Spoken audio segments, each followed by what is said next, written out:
You are listening to the Hello Sport Podcast. All right, welcome back to the Hello Sport Podcast. Home of unqualified opinion and unwavering bias. Back on a Monday, the whatever of August, 9th of August. I was going to say 12. I was going to say 14th.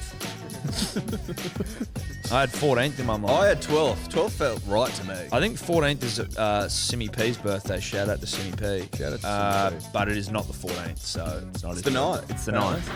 Could have fooled me. Could have fooled me. Manly play on the 14th. There you go. Maybe that's it as well. Back for another week after, look, we're doing 2 a week now, so it feels like it's nice. We don't have to have as long between drinks. We don't have to have, it's like, it's been 6 days since the biggest fucking news story that we didn't get to talk about because it happened after the podcast started. So we're back. We're ready to rip.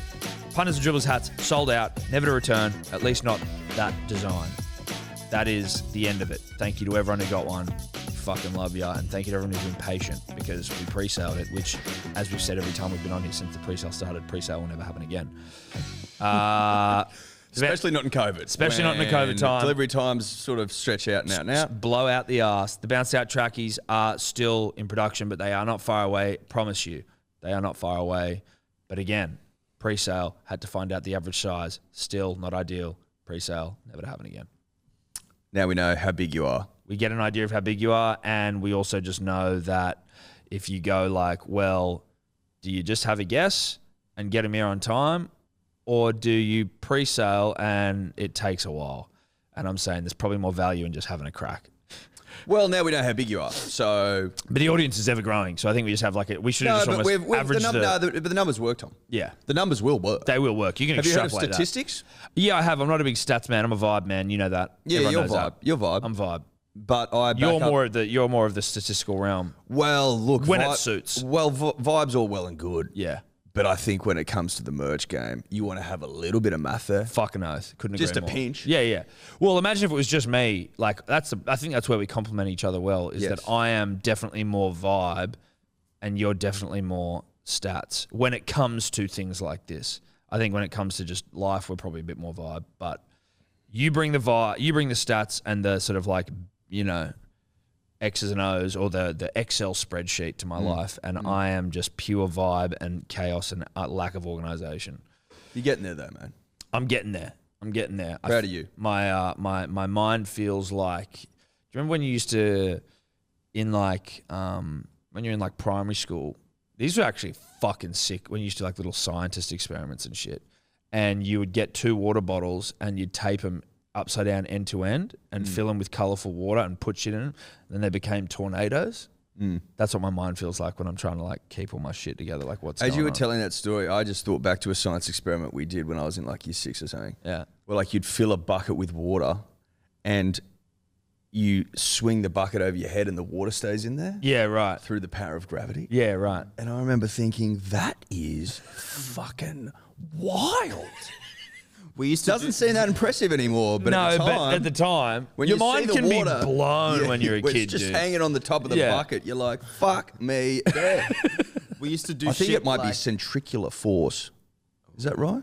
maybe I'll look that Google up. that up. But we used Support to do me. shit like in my friend's pool with like a bucket, and you'd put the bucket upside down and someone would put their head in it and you'd go underwater and you'd have this like air pocket. Where Yeah, that was a vibe That too. used to blow my mind as well. We're like, holy shit, dude, I'm underwater and I'm breathing. How long do you reckon if you were to use the bucket trick, would you use Run out up of all the oxygen? Pretty quick, I think. How quick now that do I you think reckon? about that, I would fuck around. I used to do stuff like that for probably too long, where it's like you'd pass out and then have to float up to the fucking surface, wouldn't you? How long do you reckon? 10 minutes? I don't 20 even minutes? reckon 10. I don't reckon you got 10 minutes worth of oxygen in a bucket. You don't reckon? I mean, I don't know though. I'd ask a scuba diver instructor. Well, yeah, think about like if you were breathing in from a plastic bag and the bag was full of air, you could breathe in the whole plastic bag in one breath, and how much air like that plastic bag would take up. Then you can Space also compared huff a to- balloon. No, I don't huff a balloon. That's got nothing. I don't know what I'm talking about there. But you can breathe oxygen in and out of a balloon. No, I get huff. I get huff because you huff and you puff. Yeah, that's Then right. you blow the house down. Yeah. Like everyone knows what puff means. Shout out to Puff would be names. inhaling. Huffing, I believe. Well, puffing's not inhaling. Puffing, exhaling. Puffing, exhaling. is blowing up the balloon. Yeah. Huffing is is the process of inhaling, exhaling. well, huffing is the inhale. preparing for the puff. Right. The huff prepares the puff. I feel like huffing is to do both. But you're huffing and puffing. Huffing, puffing. It's almost like onomatopoeia. not a You bad huff point. because you're like, and then you puff because you're like, You know what? You've changed my mind.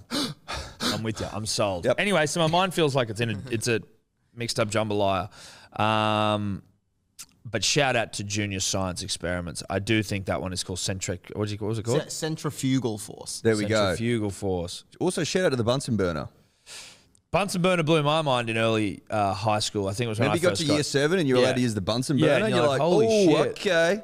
Oh, I'm a big boy now. Get the Bunsens out, baby. Yeah. Oh, I'm a high schooler now. I get to turn Burn the Bunsens on. Oh, I got a beaker, and I've got basically a beaker full of sugar water, and I'm going to burn it until fucking all the water evaporates, and there's just shit on the bottom of the thing. I don't know what I learnt from that. I wonder if beakers are made by one person, like beakers and Big Bunsen Beaker. burner. Like, who owns Big Beaker? Can you check that, Dave? Is there someone that owns Big Beaker? Because They'd be making a killing.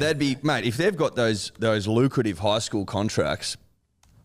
Thanks for coming. Thanks for coming. Thanks for coming. Beakers for days and days. And you see, mate, beakers were smashing. It's not like those. No, that's my point. Yeah. Beakers broke all the time. Beakers regularly had to be replaced. Yeah. And There doesn't seem like there's a monopoly over the beaker industry. What about the Bunsen burner? The Bunsen burner? Maybe. the Bunsen burner was, Bunsen. I mean, fucking little bit of a little gas gas pipe hookup in the class. It was actually a bit hairy to be think. Because you had the gas, you had to turn the gas on and it come through the hose. Yeah. Yeah. Oh, yeah. You know, it's a bit of a hairy exercise, and you think about giving it and putting it in the hands of a 13-year-old. Anyway, whatever. Yeah.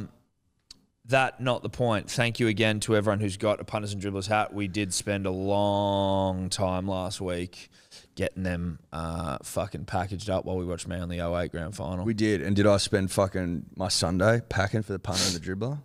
Or from the latest, like the last final burst of sales? And yeah, fucking oath I did. On my own Sunday, Punters and Dribblers. Doing it for you. Because you know what? And I think, I can't remember who said it. If you want an uncommon life, Eddie, which is what we now have, you got to do uncommon things. So yeah, working on a Sunday. Like packing hats on a Sunday. Watching the footy. Yeah. Even watch the AFL to make sure my bet got up. Didn't mind it. Shout out to the Bombers. Yeah. But how are you, Tom? How was your weekend, mate? My weekend was good, thank you. I'm obviously still the fittest guy in Australia now, which is like not a title I take. I don't want to take that title for granted. Where's the weight at? I've dropped 2 kegs. 8 to go. Yeah. But I mean, I imagine that there's going to be a real plateau point at around fucking any one of these points. Like, That's all right. 2 kegs to start, though. Getting 2 out of the first 7 days. Knocking is 2 nice. out in the first 7 days is fine. I haven't had a dip of alcohol. I've wanted to, but I haven't. Not that bad, though, to be honest. You look like you wanted one on Friday. I did want one. When we were on the Zoom? No, on... Oh, yeah. Fuck, I wanted one Friday. That's right. Yeah, we did a potty with the Scope. And friend of the show, Justin Horro, Manly legend, and the YKTR crew. Thank you for having us. But thank you for our clothes. We're obviously rocking. We're merch whores. Yeah, we are. I've been wearing it all weekend. Yeah, I'm a merch whore. I'm happy to admit it. If you give me 12 jumpers, I'm going to wear them. I'm going to have to wear them. I've got 12 of them. Yep. And look, is it the back end of winter and I'm going to be just wearing them in summer now? Possibly.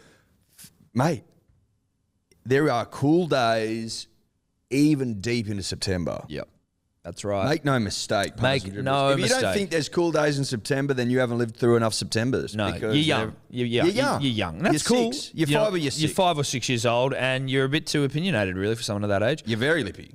Now, did I want a beer when we got in there and you guys were sitting there cracking beers while we did the podcast? Yeah, it was that was the time where... You almost buckled. I didn't almost buckle. You tried to buckle me. I didn't try and buckle you. You both tried to buckle me. No, he tried. You both tried to buckle me. I didn't try. And I went, listen, you're not buckling this Bronco. I didn't, no.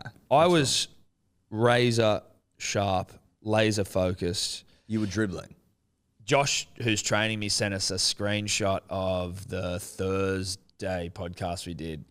And he just took a screenshot and he just said, good boy. And it was just, he just circled your beer and then an arrow to no beer sitting next to me on the thing. I was like, I told you, bro. I told you. I ain't fucking breaking. But anyway, I exercised, Eddie. I'm not going to get into that because that if I start just documenting my exercising regime every podcast, I'm sure people get sick of it. Did I run 7Ks yesterday? Yeah, sure, I might have. Did the chafe start to fuck me up, which I thought I had the undies to stop chafe. I thought I had chafe-proof undies. Have you got talcum powder? No. Is that going to help me? I don't see why it would hurt. I feel like I'm going to have to maybe just lube up the thighs with like Vaso. Like lube them, something shocking. Because I woke up this morning being like, ooh, like if I wanted to exercise today, I'm like, these things are red raw.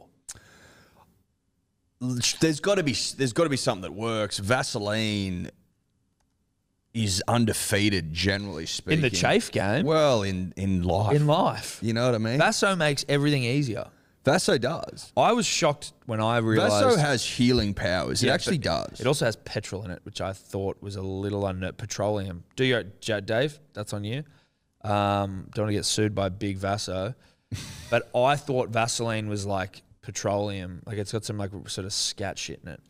Mate, heaps of shit has scat shit in it. I know. And for lubed thighs, I got no issue. But I'm not putting it anywhere else. I'm not putting it in my body, put it that way. No, you're not going to eat it. But look, if you want to go on a run, you want to rub some petrol on your gooch, then if that's what it calls for, that's what it calls for. It's not about the gooch. It's just about the inner thigh. The thunder thighs. The thunder thighs, exactly. It has petroleum jelly in it. There you go. But well, there's probably a lot of things that do. I just read that and it wigged me out. petroleum. How closely related is petrol and petroleum jelly? I'm finding petroleum and petroleum jelly. You would, I think the name gives it away, but you never know. No, you're right.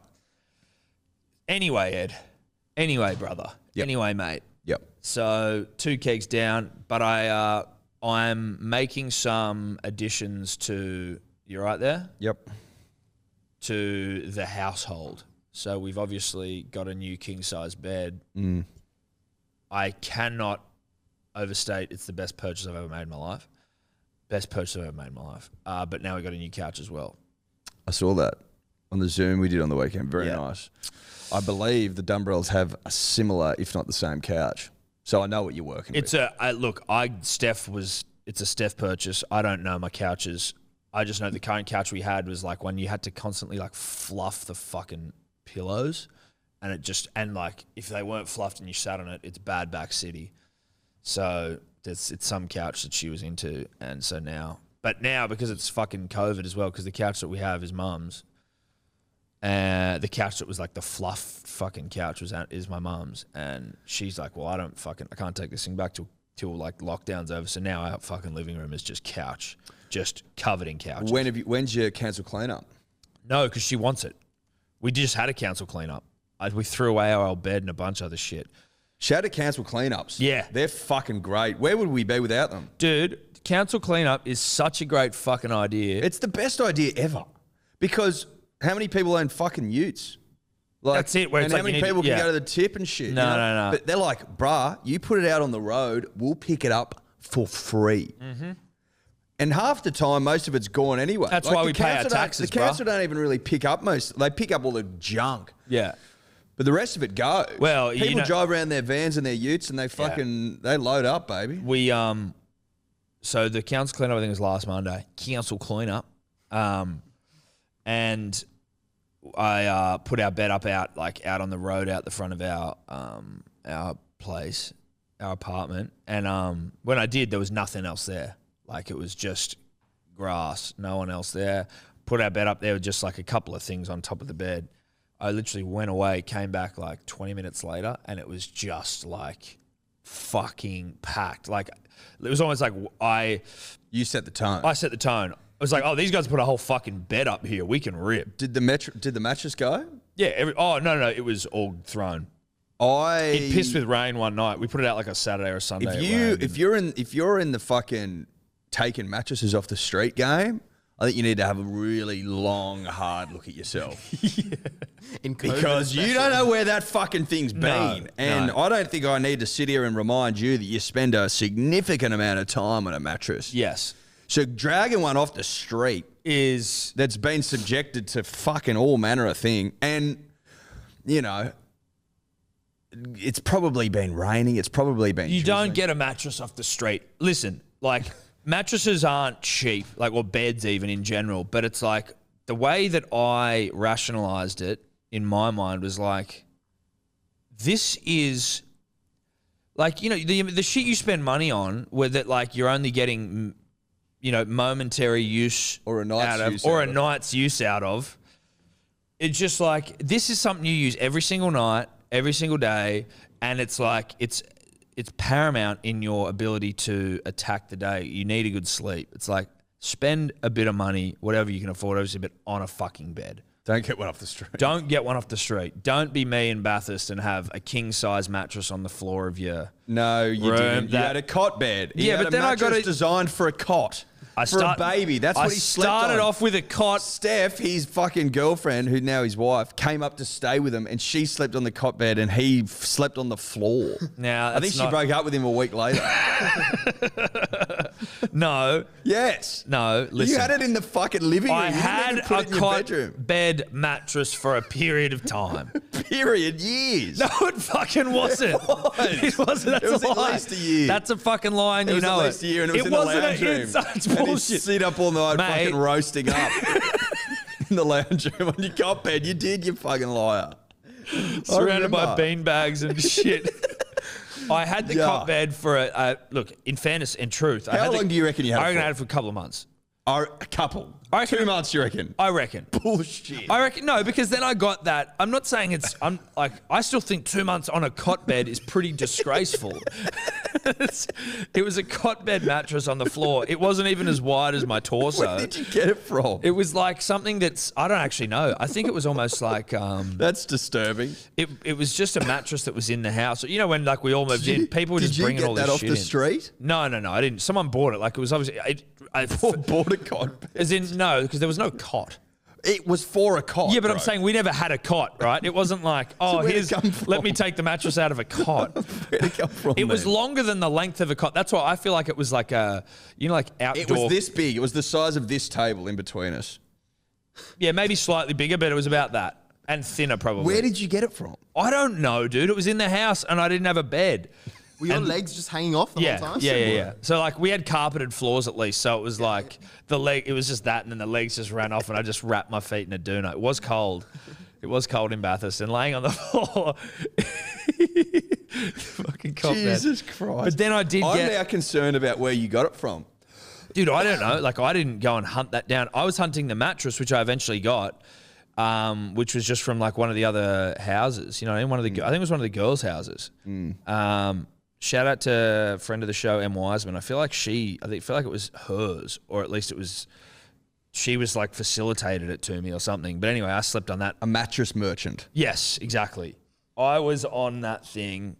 That was just on the floor. I never got off the floor though. It was a cot bed on the floor, then it was mattress on the A floor. lot of people would employ the milk carton. Milk crate, yeah. Milk crate technique. Not for you though.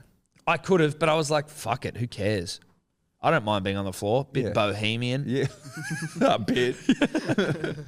Yeah. It was but anyway though, but that's like, that was the last time. Do you have any sheets on the mattress? Yeah, no. You needed bareback the sheets on that mattress? thing. No, you didn't bareback that fucking thing, especially not in Bathurst. Like Streety used to bareback his. Streety would bareback the fucking mattress on the reg because he just would be like, oh fuck it, I haven't washed my Barebacking sheets. a mattress is a huge day. Yeah, it's a huge day. Especially a second-hand mattress. If it's brand new. Oh yeah, if you know where it's come If from. it's brand new, If you it's can- straight off. If it's straight from the fucking factory, sure. Yeah, but if it's this mattress was like the one that I got was not to be barebacked because it was like I got it secondhand. Who the fuck knows where she got it from? It's a uni town. Oh, that thing thing could have been like an It could have been antique. there for 20 years. Yeah, that thing might be heritage listed. It may well be. It's part of the fucking the makeup of the town. Yeah. And then I don't know what became of it either. Did we just Well- throw that at the tip, well, or did I I give that think- to some fucking unlucky? No, I think it would have gone in the great cleanse. Yeah, we tipped Basically, it. we tipped took everything. all of our items, all of our possessions, and threw them away. Took them was- all to the yeah, tip. An all- entire house worth of furniture. It was easier for us to take to the tip, Then to try and relocate it back to Sydney where we didn't have places to live. to sell or to keep. Yeah, no. Oh, it all went. Tipped it all.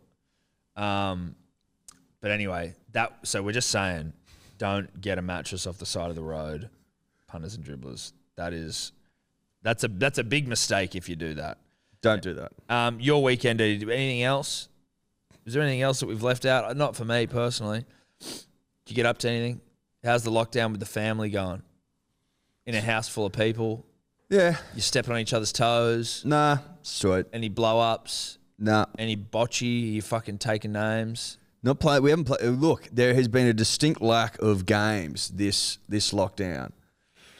I think I fucking, beat the shit out of them, and now no one wants to verse the champ. No one wants to take That's you the on. way I see it anyway. Yeah, right. Like, why doesn't anyone want to, lose again? Now, Eddie, look, I think at this point in the podcast, especially if you're watching it on YouTube, in fact, only if you're watching on YouTube, but you might be wondering why we're sitting here draped in Melbourne Storm regalia. We've got a couple of jerseys here hanging up behind us. We've got 4 scarves. We have a Cameron Smith again, book. for the benefit of those watching YouTube, we have NRL facial tissues, which probably the most dribbly fucking purchase I would have thought maybe all time. Never been opened. Of course they haven't been opened. That's actually the most dribbly part about it, is that they haven't, like this, they've been held onto, like, oh, this is a memento. They've got like authentication stickers and shit on here. Because someone's going to try and make knockoff Storm tissues. Well, I mean, you never know, Tom. And the sticker, that keeps it legitimate. that's as good as a wax seal. Yes. Well, it's the NRL's version of a wax seal. It basically looks like a sticky you would see on an apple. On the facial tissue. Oh, we've also got the light here that doesn't work. Look, I mean, 2 guesses for fucking working out who put this together. Yeah. It's DYOR Dave, who's been very quiet over there. He has been in a Storm jersey as well. But as we've always said, punters and dribblers, sometimes you've got to take your licks. Yeah. It's important to take your licks. I'm happy to take my licks now in round fucking Care A than at the pointy end of the season, first weekend in October, when we get the job done. Yeah. So I'll take my licks now so I can do the licking then. I will say there was no bet in place about, if Melbourne beat Manly beat Melbourne, that this was going to happen. Dave's just got in here before us and trolled us. This is a straight up troll. It's a straight up troll. This wasn't a bet. And again, it's pretty well done. No, it is well done. Well, I walked in. I wasn't about to remove it. It's better to ask for forgiveness than permission. That is a good point as well. That is a good point. That is a good point. No need to ask for forgiveness in this case, although I am furious about it. But I guess it probably is a good segue into the weekend, Eddie. It's a Saturday night. It's a Saturday night, 7:30. Manly v Melbourne, Melbourne v Manly, the 2 best teams in the competition, doing battle for supremacy. Yes, that's right. Now, a lot of people probably think that you and I are going to come on here and just fucking spout anti-referee rhetoric. I don't know about you. Not me. I come out of that game going, we'll win the comp. Look, I mean, yeah, you could sit there and say, Jesus, you didn't get the rub of the green when it came to the refs. And I would say, you know what? This world, the rugby league world, has a funny way of evening itself out. Now, if we didn't get the calls then, we'll get them eventually. Yeah. I'm hoping we get them next time we play. You could, of course, if you were salty, you could say that a 7-0 penalty count might have, at halftime, was probably a bit rough. You could say that, but that's not what we're here to talk about. You could say that Melbourne Storm, as a club, have got the fucking rub of the green in every game they've played since they came into the comp in 1999. You could say that. You could say that, but it's not going to help. But it doesn't matter. It doesn't matter because as Manly has proved time and time again, we'll get it done regardless. 2008. Yeah. So, where to from here? I watched that game and I thought to myself, I think that's the best Melbourne can play. There, I said it. Yep. I don't think we were we out of third gear, Tom? We played poorly, right? So obviously refereeing aside, we did not play well. We had fucking drop balls. We had fucking... The first 20 minutes, there was 2 fucking 7 tackle sets we gave away. Yeah. And like 4 drop nuts. Ill discipline, poor ball control. We weren't doing it. We defended our dick holes off the first half. Which is what buoys my body and my soul. Yes. But we played like shit. And then every time we got into attacking areas with them, we scored. Essentially. Yep. It was Go out the back. Tommy is the fucking link man, and he'd beat one, and then he'd give it. It showed how to beat Melbourne. And people were like, oh, but Tommy was quiet. It's like, he wasn't quiet. He wasn't that quiet. He got like over 100 fucking Supercoach points. So how quiet could he be? Like he didn't get fucking 700 line breaks, but we weren't playing the dogs. That's what I mean. Like, that's the problem with Tommy being so generational. It's like dumbass dribblers expect that unless he breaks records every single game, he hasn't had a good game. It's like he set up 2 tries, he ran for however many meters, and he is so crucial in Manly's defence that we only let in 8 points in the first half, I believe. Yeah, it was 8-0 at half time, wasn't it? 8 all.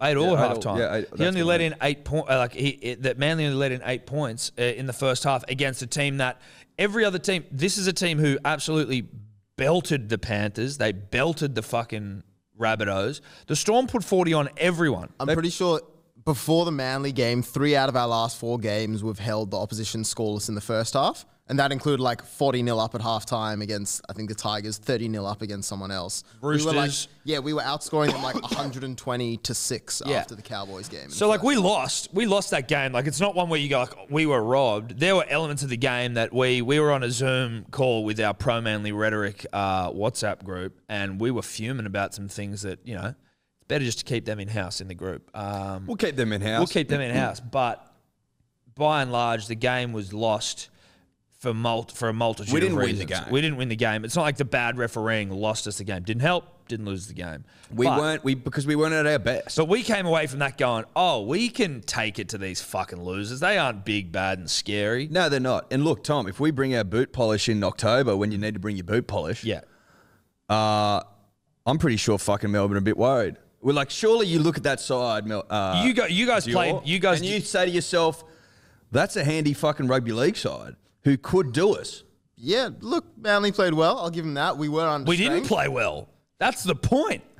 We didn't play well, played and better we than was most other teams play against us. exactly.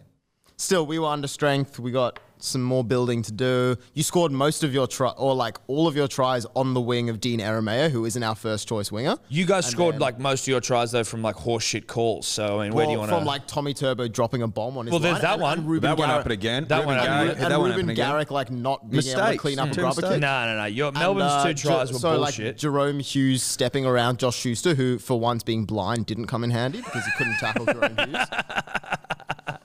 So maybe you need to look at that. Well, sure. Pappenhauser doesn't seem to be himself still. He's still coming back. Like he's got it though. You can see it. Like he's got these his turner speed is so fucking. He's so quick. He's unbelievable. But he's still sort of finding it.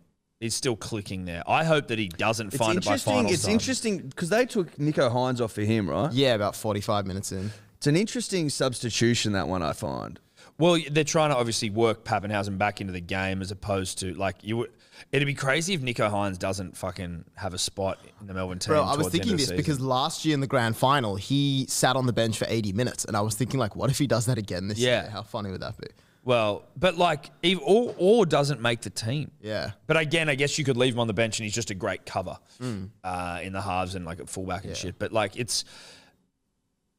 seems like they're just trying to play Pappenhausen back into form. You could, because even if you carry Harry Grant as 14, Cheese can play back row. Yeah.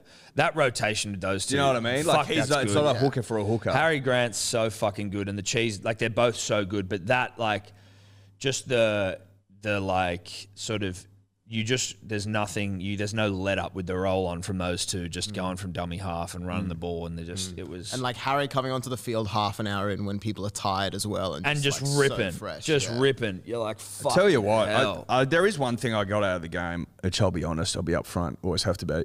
Olam's a rugby league handful. Olam is one of the great rugby league handfuls of all time. He runs so hard. He's just so fucking strong. He's so strong and thick as well.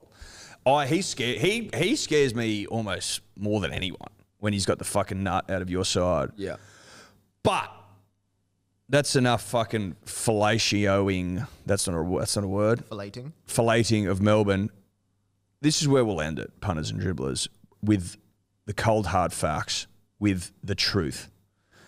Manly can win the fucking comp. Yeah. And now we all know it. Yeah. We came out of that game not too battered, not too bruised, knowing in our heart of hearts that we didn't play very well and that coughing up the fucking nut time after time and fucking giving away 7 tackle sets and dropping the ball and making fucking shit calls is not the way you're going to beat Melbourne, ever. You got to be, they're going to make you pay if you fuck around. They're going to make you pay. You can't play that brand of footy. You got to play smart, honest, eyes up. Like when we scored a try after half-time, we scored the first try, I think, after half-time to take us to the lead.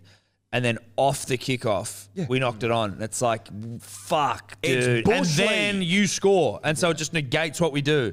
Takes the pressure off you immediately. And it's just like, we had a real opportunity there to fucking just consolidate, just get through your set and fucking get out of there. It was the first tackle and we knocked it on. But in fairness, it also wasn't a knock-on. But that's what happened. It wasn't a knock-on. It wasn't a knock-on. It couldn't have gone more back. And this is actually starts me on a greater talking, like a broader issue here is that, and I mean, I don't think that this is certainly not specific just to that game, but the knock-on calls from referees, like it doesn't actually have to go forward. It just drop the ball. Mate, they just call it a knock-on. Ben Porter and I, friend of the show, have been talking about this for years. It's ridiculous. We message each other all the time about it, being like, "Do you see that one? Do you see that one? Do you see that one?" The amount of fucking drop ball in the NRL that has gone so clearly backwards towards your own try line that's called as a knock-on is fucking biblical. Ridiculous. To the point where I want the NRL to come out and tell us what is the fucking... What do you tell the refs? Is it if you drop the ball, it's a knock-on? Like, is that how you see it? Like the ones where unless it goes... Like, there was one on the weekend. It went 6 foot back. That's the one I'm talking about, where it was off the kickoff after we've scored a try. His back is facing... I think it was Josh Aloiai, and his back is facing the try line, and the ball just rockets out the back of him. And you're like, you can't be serious. But did he lose? I didn't really see properly that one, but it almost looked like he might have lost it into the tackler. I don't think he did. I don't think he did. I could be one-eyed and biased. I know I am, but I don't think that one was. I don't remember though. There's a couple of those as well where I'd be captains challenging them, being like, because that'll shine a real light on it. The problem is with the captain's challenge though, is it's like, it's such a like you don't want to lose a captain's challenge on something. No, but what I'm saying is if the fucking ball has gone backwards and you know it has and you captain challenge it and they rule it's still a knock on, then you've got some problem. Basically what we're saying is if you drop the ball, it's like in fucking when you used to play touch in the back in the schoolyard. If you drop the ball, it was a handover. Yeah. That's basically what it is. The ones where it's like, say a pass is a bit errant and it like is bouncing along the ground to the player and that you're sort of bending down to pick it up and it goes through their fingers and like through their legs and it's like they're those sort of ones where they'll call it a knock on or like catching a ball up high and it goes through your hands. It's like, bro, they're not knock ons. Like, what are we fucking talking about? Anyway, I like noticed that so much when I watched some of the the Wallabies tests. Because in rugby union, like especially at the ruck, they'll place the ball back, they'll fumble it, the scrum half like rolls it back a few times, touches it, and I'm like, oh my God, there's actually a different definition of knock-on in union than there is to league. Oh, wait, it's completely back of the ruck, there's knock-ons all the time. Yeah, literally. And they're just like, well, he didn't actually drop it forward, he was just getting his hands to the ball, so it's fine. I prefer that as well because the back of the ruck can be a bit of chaos. Yeah. If they're calling it every knock-on for like just fumbling the ball a bit at the back of the ruck. I also would like to know, again, not about the refs, but what the fuck is Josh Schuster supposed to do when the cheese is literally running at the line as an option and Josh Schuster hits him? There's literally like, if he doesn't make the tackle on him, then the cheese runs through. He hits him, and then they get a penalty, and you guys go even more, like 2 more points in front. I'm like, you feel vindicated when you hear the commentators go like, what the fuck's going on? Does it make you feel any better? No, because you still it goes against you. But like, just some of the calls are ridiculous. Not why we lost. But we will win the comp. Look, Manly win the comp. That's where we arrived to. I feel very good about it. I come out of the weekend. I woke up this morning. I woke up on Sunday morning feeling fine. Was I a little bit hungover? Sure. But I felt great. It wasn't like when we lost to the Raiders a couple of weeks ago and the weekends ruined. I'm like, I took a lot out of that. When we lost to Newcastle and the weekend was ruined. Yeah. No. I took a lot out of that. What was I going to say? Oh, DYOR Dave trolling us on social media after the game.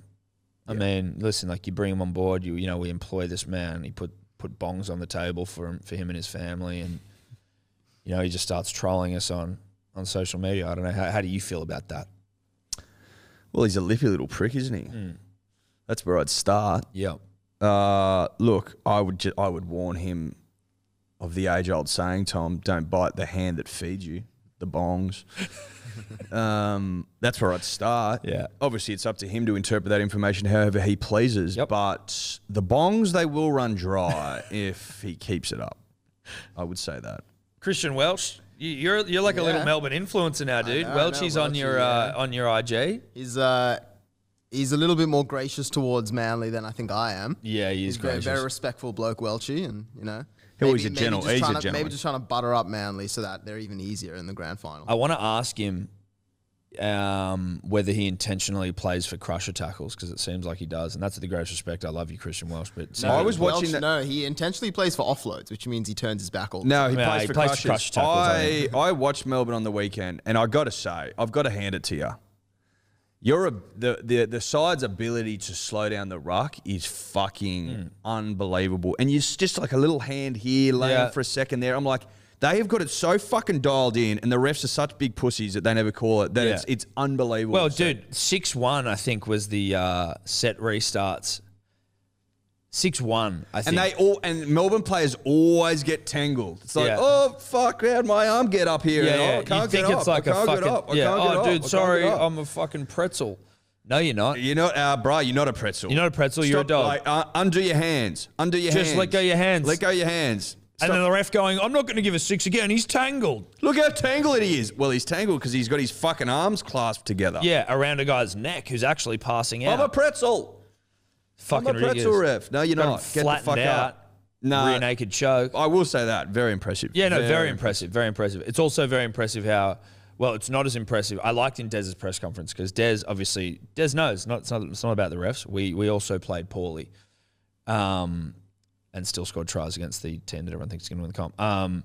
But Des, when he's in the press conference, just goes, no, look, we've got to be better. Like we can't get ourselves into a 7-0 penalty count. And it was 7-0. I know there was some given away at the end of the game, but it was just to even it up. It was 7-0 was how he sort of said it. Like basically just going like, Mate, we can't do that. The even up at the end makes me fucking sick to my stomach. Oh, let's give him 6 in the last minute of the game. That was the most blatant even up I've ever seen. Again, not Oi lost, but the most blatant even up I've ever seen, where it was like fucking seconds ago, oh, we're going to send off Kenny Bromwich. Fuck you. Leave him on the field. Mike into the year. Adam G. There's a 7-0 penalty count, mate. We're going to need to even that up for the statistics. Yeah, not a problem. Penalty. 6 again. 6 again. 7-6. Perfect. Thanks, mate. Job done. I tell you what makes me feel a little bit better, Eddie, is that Adam G will not be fucking within cooey of a grand final. No, he won't.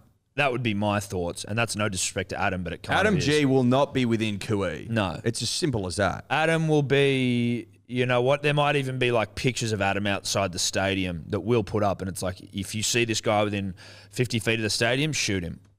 In the legs, we don't want to kill him, but like we just want him not to be able to get in. Just take out his kneecaps. Pretty simple stuff. Adam G doesn't have what it takes because he is a puppet. Yeah. Adam's a puppet. He knows it. Simple as that. But it's not about the refs. It's not about the ref. No, Adam's a puppet. That's all we're saying. There's strings attached to his fucking arms, and they go all the way up to Bellamy's box. Bellamy's box up above, just fucking twisting the things. Like Adam G's there. 6 again. Penalty. 6 again. Josh Schuster, that's a penalty. No. Crusher tackle.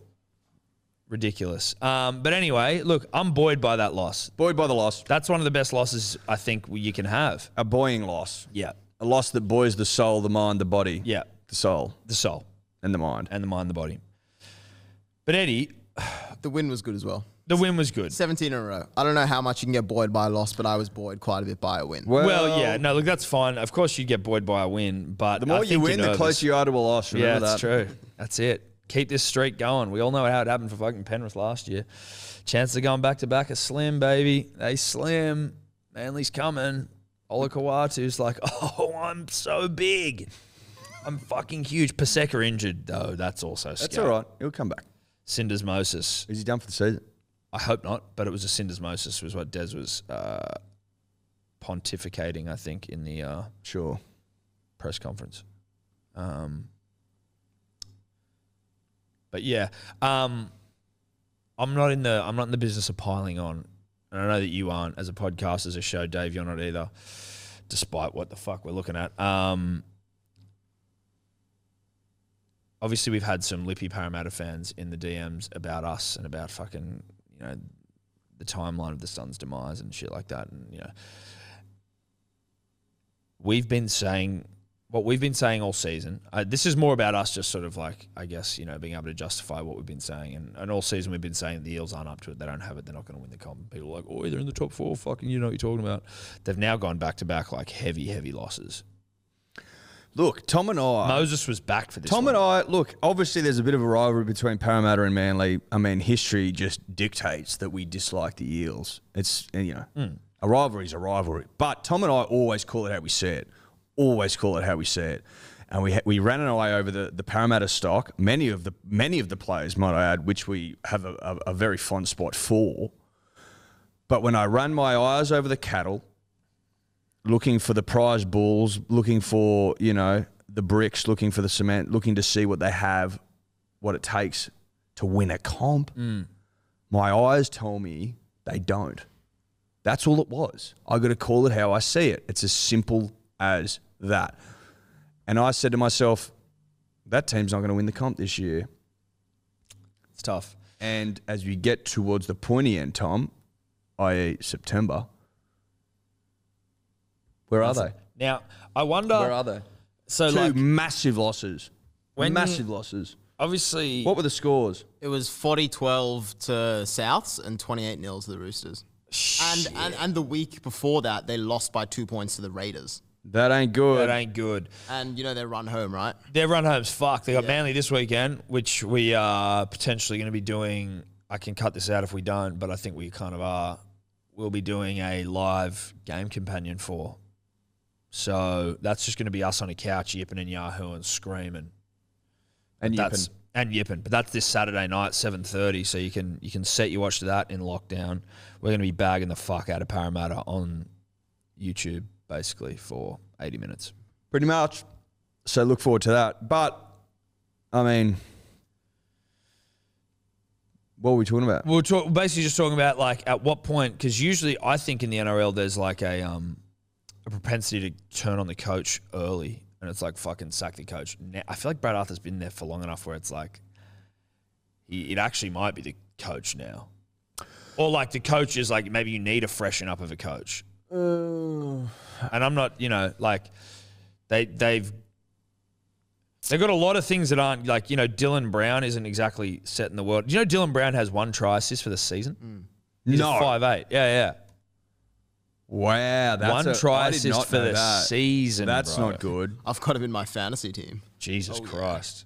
1 That's- try assist for the season is not good enough. That's not good enough at all. I don't think you can sack a coach Who's making top 4? who's making the top 4. But don't you think that's a thing of going, they have good players. It's not that they don't have cattle. But they're not making the top 4 either. Well, they may not. They're in the top 4 now. But they'll blame the fucking fact that Mitch Moses is out for a couple of weeks. And He was what only I mean? out for 2 weeks, bro. Yeah, He's but back. they'll move the narrative in the way that they see fit. I would say this. I think Brad's got another season to get the job done. He's only got 1 more season, literally. That's the end of his deal. But then, I think in this day and age, and we've spoken about this at length before about fucking clubs' fucking propensity to sack coaches early and then have to pay out 2 coaches and just a complete shit show and not giving them enough time to fucking put their brand onto the team. Play smart footy, literally, by giving him his fucking contract, and if he doesn't get it done next season, then you fuck him off and look for someone that can. Well, that's what I would say. That's probably what they will do, I imagine. I mean, but also you could fuck him off and imagine, Shane Flanagan's floating around. He's the only other coach who's floating around in my mind who's like, get him. Dude, Sterlo just quit Channel 9 at the end of this year. Yeah, but he's Which not is going to... a Parramatta legend. Yeah, sure, but No you don't go way. Sterlo fucking just out of nowhere to coach rugby league. Mate, Has he they're quit Channel 9? desperate. I think at the end of the year, yeah. To do what? I think retire, potentially. He's not going to retire from broadcasting and become a first grade coach. No. But also, if Parramatta were to do that, that would be some of the craziest fucking shit in the But I'm world. saying if you're retiring, right, to put your feet up, why would you take on the most stressful job maybe in the world? Sterlo will not be. If Sterlo's coaching Parramatta Eels, Dave, I'll eat fucking Cheerios out of your asshole. That's a fucking image. All right. Yeah, and also I'll join in. Yeah, there you go. Eddie will join in as well. Thank God. Do I get a say in this? Or No, you don't. You shut your mouth and do as you're told. Bend over. No, but that won't happen. No. Don't worry. No, it won't happen. We're fine. We're fine. But anyway, look, it just, it's just more off the back of like that salty Parramatta dribbler who whinged in the fucking comments again. It's like, sorry, bro. He's becoming a better sport, I've noticed. Well, he was, but then he wasn't. He became a good sport, and then he's arguing again, and he's going, like, he left some comment being like, oh, I bet they're going to fucking rip Manly apart after that loss, #fair and balanced. And I'm like, bro, like, our tagline is literally unqualified opinion, unwavering bias. Like, we're not going to give anything You came to us for fair and balanced? Oh, I'm sorry. You came here for a fair and balanced look at the world of sport? Nah. In what world? Like, cool if you knew, but we literally start every podcast with the fact that it is the home of the direct opposite of the thing that you're looking for. So I can't help you, dude. We're like Fox News, but more honest about our bias. We just tell you that we're going to be biased. So And we don't know what we're talking about. And that we don't know what we're talking about. We got no fucking idea. This is a shit show. It's an absolute shit show. It's a complete and utter shit show, and that's what makes it work. Yep. So fucking shut up and get on with. Sorry that you don't take your licks. Sorry you don't dictate the content on the podcast. Look at us. Look at us. I'm literally drowning in Storm memorabilia. Yeah. I'm taking my licks like a fucking champion. So should you. I also blocked and removed the first person ever from our fucking platforms. It's never happened before because it's the home of free speech within reason. But this fucking little dead shit kid just kept. It's like the first troll I've come across where it's just like on everything that you'd put up, because like again. Someone goes, oh, fuck Manly suck, or Tominator, you fucking Manly dribblers. You're like, that's beautiful, play on, like rip us to death. But this guy was just like abusing people in the comments, saying he was going to fucking like, he was like going to film himself trying to have it off with dudes' missos and stuff. And I'm just like, what the fuck is going on? So he's doing that in the punters and dribblers page. Then on every fucking like video we'd put on YouTube, like this is shit or something like that. And I'm like, this guy's a fucking freak. So I was like, all right, I'm just going to piss him off. See you, brah. Later, brah. So rugby league, where are we at now? I mean, personally, I don't know if there's anything else for me rugby league that we've missed, Dave. Is there anything? Chambers? Oh, Will Chambers, Kane Evans. Fuck, Will Chambers is a niggly little bastard, isn't he? He is king of the niggle. He's king of the niggle. Has to be. If he's not the king of niggle, who the fuck is? He certainly wears the crown currently in current players. But he got Kane Evans to throw punches. That's how good he was. And then did Kane do something to him again? I don't know if it was to him, but Kane got, because he got sent off twice again for. I don't know if it was for a high shot or if it was a crusher. Oh, it was a head slam. That's right. Oh, Will Chambers. Yeah, it was a head slam. slam. So it was, someone said something funny. It was like dude who wrote fold some cunt, like had to remind himself to fold some cunt in his hand. Sent off twice for trying to fold some cunt. Yeah. Gotta love Kane Evans, but to throw punches and head slam someone, you must have. I'm impressed at the ability to get under the skin. Because you've got to know that he's trying to do that. So when you see him doing it, you've got to be able to just. And obviously, he's been reminded by his teammates, being like, "Bruh, don't listen to him. Like he's trying to fucking niggle you," and you just can't help it. You can't help it. Like I'd like to see what his tactic is. Because he's also an elder statesman. Will he's won comps, he's won Origins. He niggles me though from the couch. Yeah, so same. He's pretty fucking good at it. Yeah, I would exactly. say that. He gets me pissed off. He's niggling me through the camera, through the telly, through the couch. And he's not even necessarily saying something directly personal to you. He's not saying shit to me. He's not saying anything at all. Least of which I haven't heard anyway. No, exactly. We don't know, but you can guarantee that if he got any insight into the things that piss us off, he'd get us. He'd get us. He's getting me already, so he'd get me good. I'm impressed. And I think more than anything, probably just an acknowledgement, a tip of the cap to the king of niggle. Because Will Chambers, it's impressive what you're doing. It is. It's very, very impressive. And shout out to Kane Evans, who just keeps delivering. Together. I feel like Will knows his targets as well. The last picks couple them well. weeks has Well, he shown goes, that. okay, this bloke needed to remind himself to fold someone. Yeah, he's like the Terminator in Eagle. Probably a good candidate. It's just like, he can sort of like identify a target and go, this guy, he's got something I can get him on. He's a hothead. They're the targets. That's a good whiteboard sessions. Who to target for Nigel. You know what I mean? Hothead backstory, fucking. And what are the metrics? Yeah, out of form. Yeah. Looking to prove himself. Yeah. Usually a trucker of nut, potentially. Well, I mean, you got Dill. Dill wasn't a trucker of nut. Dill was just a hothead with a backstory. No, but it doesn't hurt if you've got someone who needs to bring a fire. Maybe it's also like off the bench because you're not starting. You know what I mean? So they're already a little insecure. Yeah. Hothead off the bench. Maybe been dropped to Backstory. fucking reserve grade once. Yeah, exactly. Has spent time in reserve grade. Maybe has a few injuries.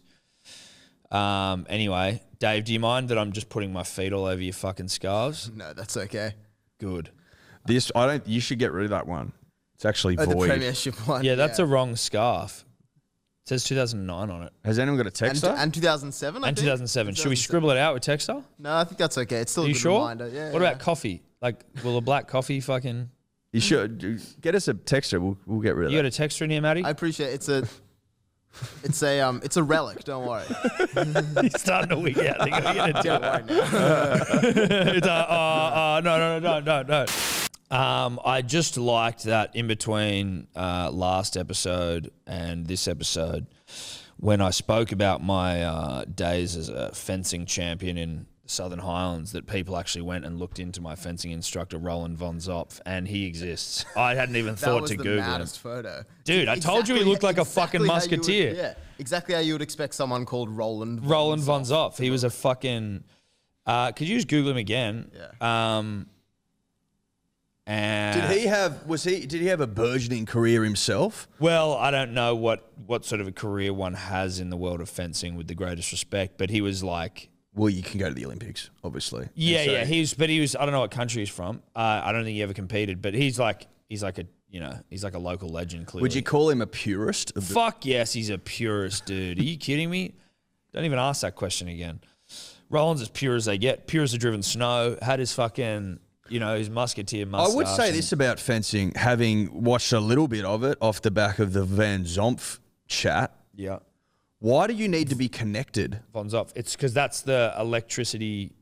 I think that's... Oh, well, you'd think there's But we live in wireless. wireless times. Yeah. It just seems like a bit of a... Seems rather cumbersome having that. That's a good point. Because we were connected as well, so I actually don't know if it is electricity now that I think about it. Dave, can you try and look into that? Why the fences are... Or what is the connecting thing at the back of a fence's... And why is it needed get in an up. age of, advancement? Yeah. A body cord serves as the connection between a fencer and a reel of wire that is part of a system for electrically detecting that the weapon has touched the opponent. So it is still used. Right, wire. okay. That seems like... Seems a little archaic. Yeah, it does. That's a bygone era sort of shit. I don't know that we need to... I mean, we've got rovers on Mars sending back. We don't have a cord to the rover on Mars, you know what I mean? No. Sending back information. Oh, but we need to connect it because electricity... No, it's electricity. It needs to be connected to a power point. The rover needs to be connected to a power point. Yeah, it does seem like it is very primitive technology. It's literally like the ending of the wire is in the sword or like in your body. So it's literally So just it's the ending of the wire connects to a thing in your vest.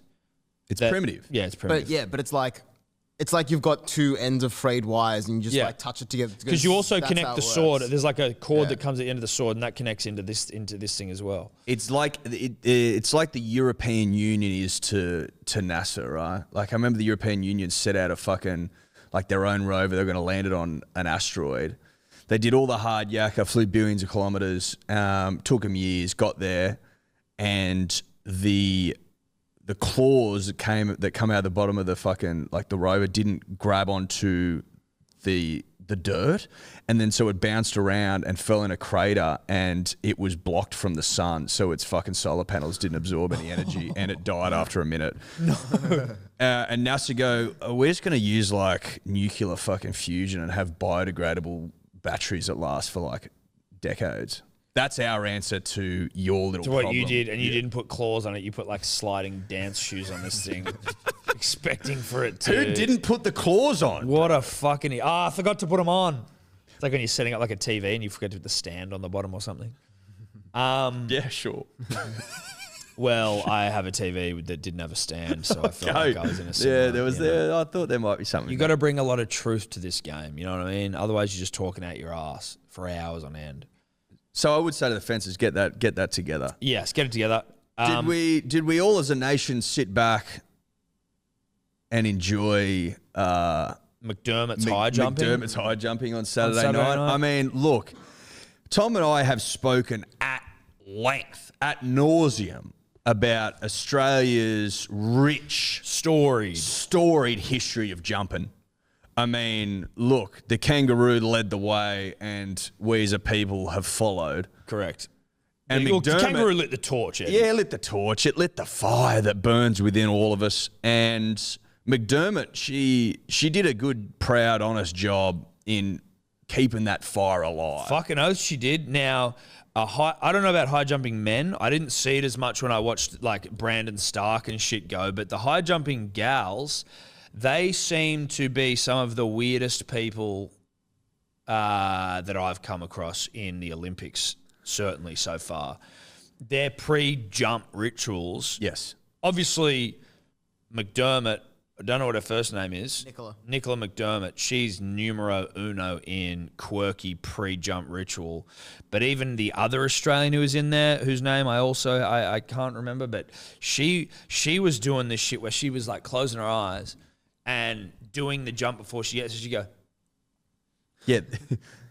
Visualizing the jump, but with hand movements. With hand movement. And then you're like, okay, that's like, I know what you're doing. Do I think it's a bit much? Yes, but you're the one at the Olympics, not me.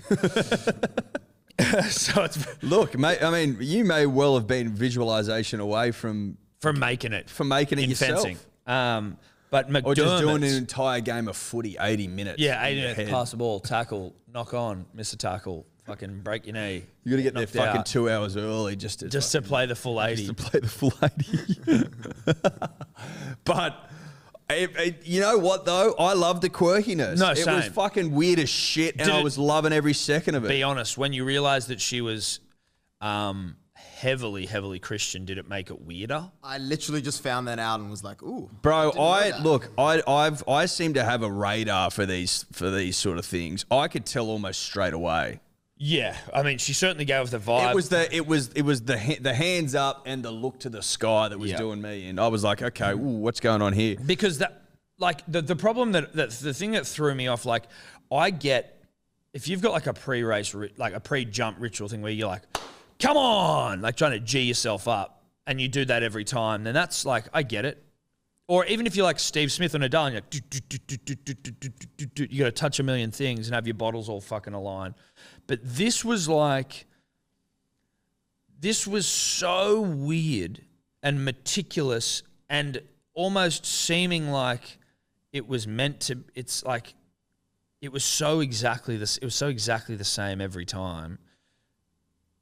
I just don't understand how you get that ritual. It was like arms out to God, and she's like smiling and looking through her eyes. Then she's like, at that level, smacks herself and shit. And then she's like, come on, and then like does this like gangly fucking run. I was just like, this is the weirdest thing ever, and I love it, and I love her. And she's an Aussie jumper who we love. But I couldn't get around how weird that was. And then writing in her journal between fucking jumps and writing numbers on a shirt, I was like...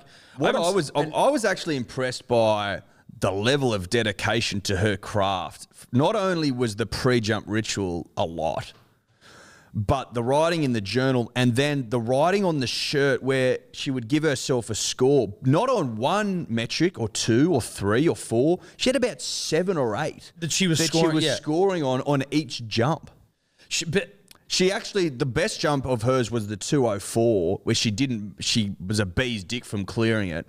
That was her highest score of all. She gave that one her best jump. Yeah, because it was a hell of a jump. It was she broke the Australian record with 202. Yeah. So I mean, look, if it sounds like we're being critical, we're not. we're big fucking fans. We're huge of McDermott fans. and her work and her silver for the nation. silver for the nation. And Also, losing to a fucking Russian is just like it's gold, basically. it's basically gold. But she's put jumping back on the map. Yeah. If you'd forgotten. yeah. I mean, every household in the nation was absorbed in the jumping. Mate, weren't we? well, we were all on the pro-manly rhetoric, manly Zoom. And once the game finished, obviously a little deflated, we debriefed, and then it was like, well, fucking let's get over. We got some women jumping for the nation here. And so we get over there, and it was gripping shit. Like, It was gripping. As far as a jump off goes, it was like, my God. But also, And then when she cleared 202, I was like, we're home here. Yeah. And then the Russian cleared it, and the other cheer, like it was the Ukrainian. but no one really told us, and you said it at the time, that we were a shot in the jumping. Mate. Like, look, where was Gill's brother Hamish McLaughlin fucking gassing up the jumping? Oh, fucked if I know, mate. Fucked if I know. And there was nothing on, like the Boomers were playing, but on the track that day, that night, nothing else doing. I don't know why Hamish didn't walk us through our gold medal hope with Bruce sort of, running an eye over the field, telling us where we're good, Where we where we're come bad. from, Like, yeah. I don't understand that. Like, you spend, 7 or 8 months gassing up the swimmers, and with all due respect, They mate, delivered. they deserve it, and they delivered. Sure, that's great. But when we've got a gold medal hope in the jumping, which as a nation is that's our purest fucking form of excellence. Yes. I'd like to see a little bit more. On this crazy, I'd like to know about- evangelical jumper. I'd like to know about it. And there's not much I miss. But somehow that slipped through the It slipped cracks, and I'd through. like to know how. Well, I mean, I just hope, Eddie, that it's not got something to do with the evangelical ways. I'd be- Pentecostal I'd be disappointed if it was. vibes, Shout I would out- have loved for her to start speaking in tongues in the post fucking. Shout out to thing I Channel interviewed. 7 when they, how they do their inter-ad stuff, and they'll show highlights of the event. They showed highlights of her jumping, and they had gospel, fucking music over the top of it. yeah. Praise the Lord and shit. It was fucking Her good. post-race interview, and I always find this with Post-jump. post-jump interview, forgive me. I always find this with people, not all religious people, again, not knocking religious people, but I do find that with religious people who are keen to let you know about the word of the Lord and about where to go to be saved, they love to front load their conversation with you with just general, normal sort of day-to-day human interaction, and then just Jumping rhetoric. Jumping rhetoric, right? So the first bit of the conversation is heavy on jumping rhetoric, but then it switches to I was saved by Jesus and all that sort of shit. And it never comes back to jumping. Her segue was clever. I'll was. give her that. McDermott, the queen of the segue as well. Well, the Christian missionary king of the segue. Because Have it's to like, be- how do I get onto the fucking thing I really want to talk about? Because I want to come across as though I'm not selling you on the Lord, but I fucking am. Yeah, and I've yeah. got to get there somehow. So Yeah. her segue was genius. I'd love to do this in front of packed stadiums again. It'd also be good to have packed stadiums again for revivals. I was like, okay. Oh, here we go. Oh, wow. Revival's been dropped. Now we're into the Lord. Praise be to him, blah, blah, blah, blah. And then the next 10 minutes was on the Lord. All on the Lord. So shout out to McDermott. Shout out to Hell the of Lord. a jump. I fucking loved it. It was a gripping way to spend my Saturday night. It was fucking good. And then did we get on? loved it. And then I tell you where it was, Eddie. That's right. That's where it went. There, to. we're shifting. We're shifting. We go from the Lord and we go from jumping and we go from, the nation just fucking getting around a great Christian jumper and the gospel. We got the fucking Holy Ghost in us and we're fucking ready to rip. We then move over to the Boomers. First medal in Australian basketball history. Yep. But I don't think that was the biggest news. I don't think that was the biggest story out of the Boomers. Look, some would say that Paddy Mills in tears, speaking so eloquently, so beautifully. There wasn't a dry eye in the nation when he said that he's going to leave the medal at mum and dad's house. It was beautiful. I was like, fuck yeah, Paddy Mills. You're one of the greatest living Australians. 100%. Comfortably. Yeah. I'm not ruling out Australian of the Year. No, I think if he's not in the fucking running, then This next man who is. is? Well, this next man is. This next man If is. you're not giving it to Paddy, you got to give it to this man. You got to give it to Andrew Gazey, who was fucking in absolute tears. He was drowning in a river of tears after the Boomers got the bronze, and basically, someone needed to. One of the producers at Channel 7 needed to give Gazey a full stop. He spoke for 15 minutes. Intermittently breaking down in tears and then getting himself out of it and coming back. But all that he spoke about was former basketballers, which I get, like the people that got Australian basketball to where it was to win bronze. But I did also find a little bit like, these motherfuckers just won the bronze, but Gazey was just listing off names you've never heard of. Craig Wiley, Dominic someone. Oh, yeah, these are the basketballers. The bloke who brought basketball to Australia, the founding fathers of the sport. He was speaking at nauseum about them. And it was like, I got it because it was like the climax in some ways of Andrew's life. Yes. Because Boomer's basketball has been his life. Yes. He got fucking fourth at the Olympics 3 times. Like, he's given his heart and his soul to the sport, completely. To the NBL. So I get it. I get all that. But it was funny to watch because I don't think there would have been a handful of people alive that knew who the fuck he was talking about.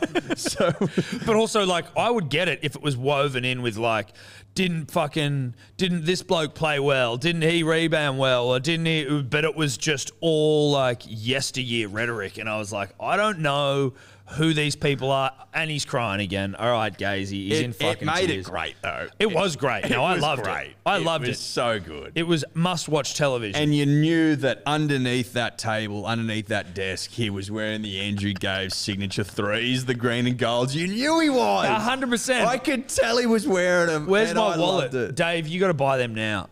You got to buy them now. No, we forgot. We forgot. Where's the card?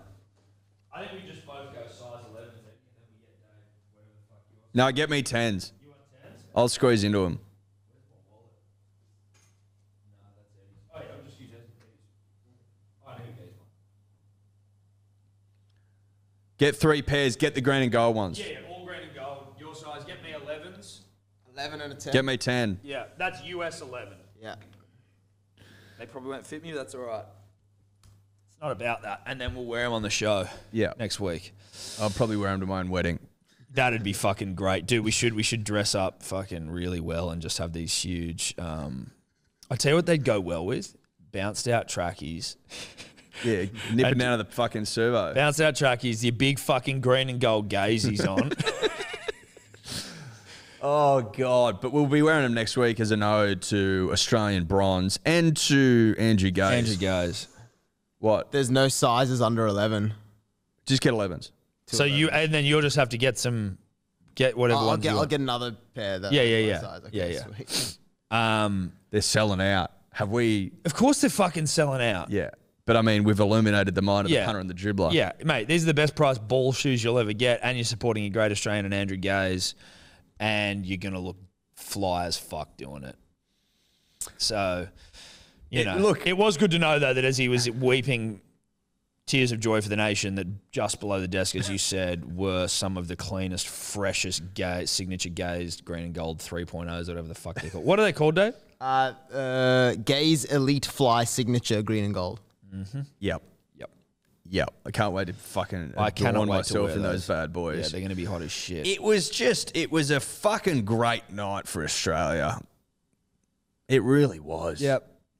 In the 1500, was that? Yeah, that was that. McSween, unfortunately. That Norwegian runner. That's right. I was fucking blown away with him. Yeah. He was cool as a cucumber to break the Olympic record. Holy shit. He could have broken the world record, it looked like. Like the way he Usain bolted it to the finish line where he was sort of like celebrating before he got there. Mate, and he just cool, like calmly just ran around that canyon and fucked him off. That's when it's impressive to see two Kenyans not get the job done over some like scrawny white dude. 100%. And I'd read I think it was in the Good Weekender in the lead up to the Olympics. One of the great reads. Like a three-page spread on McSween and how legit he is and how he can bury people with a consistently hot pace. Right. But to see him get fucking obliterated by this Norwegian, put it into context. Well, he got melted. He fucking was like, he died in the last 200 meters. No disrespect to McSween. I want to jump back, Eddie. Do you mind if I jump back slightly? Yeah, of course. I want to jump back to our Evangelical Jumper in Nicola McDermott. and her implementation of one of the greatest Australian calls to arms, Yes. one of the rallying cries. Well, it's a rallying cry. It's a rallying cry of the Australian, and it's the come on. Yeah. Obviously invented by Leighton Hewitt in the late 90s, early 2000s.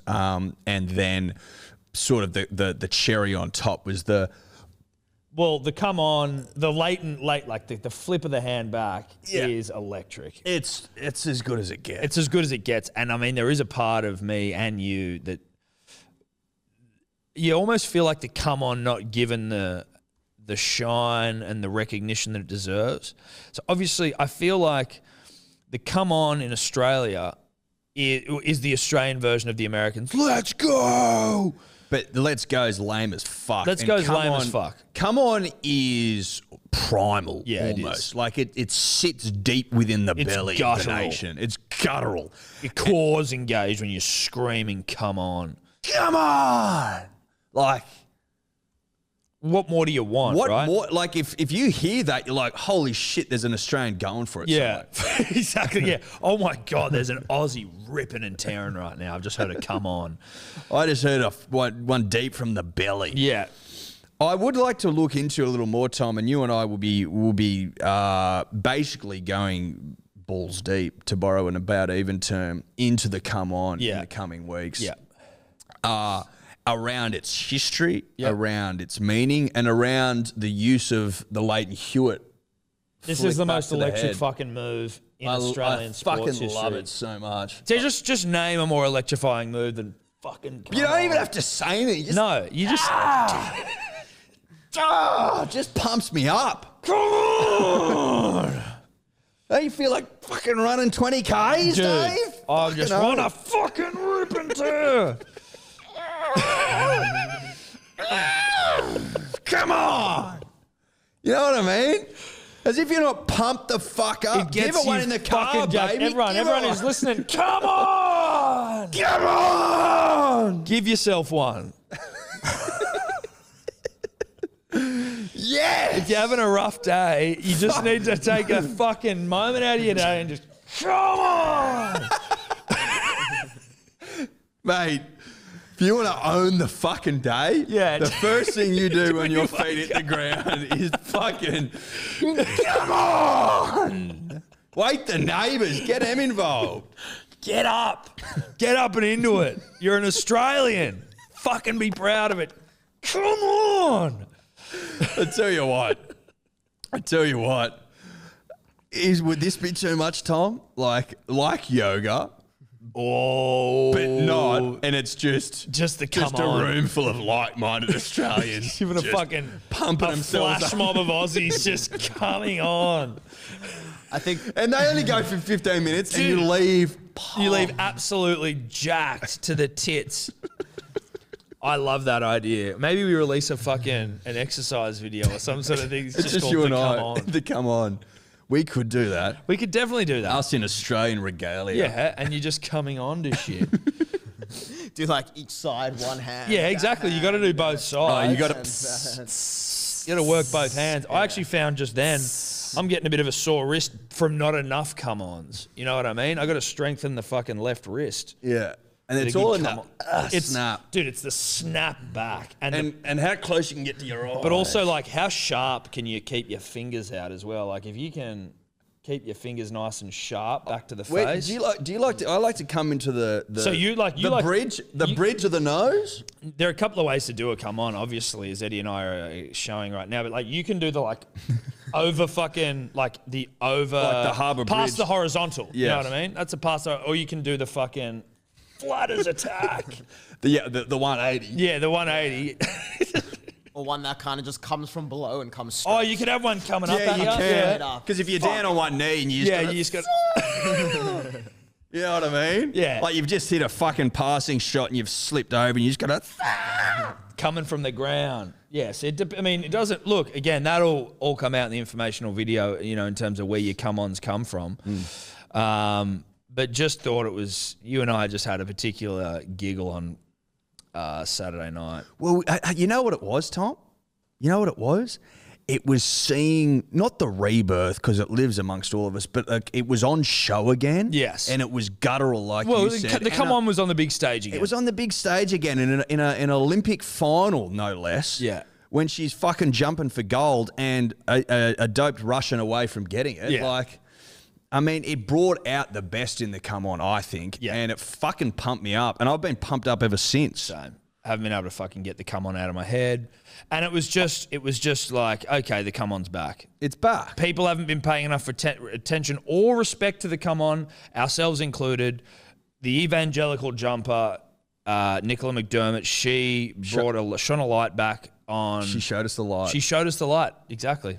Who would have thought that God would have brought back the come on? Well, God come on. He's the forefather of the come on. You could actually argue because he invented all knowing, all seeing, all powerful, invented Leighton himself. He actually invented the come on. But I'd actually feel bad taking it away from Leighton. No.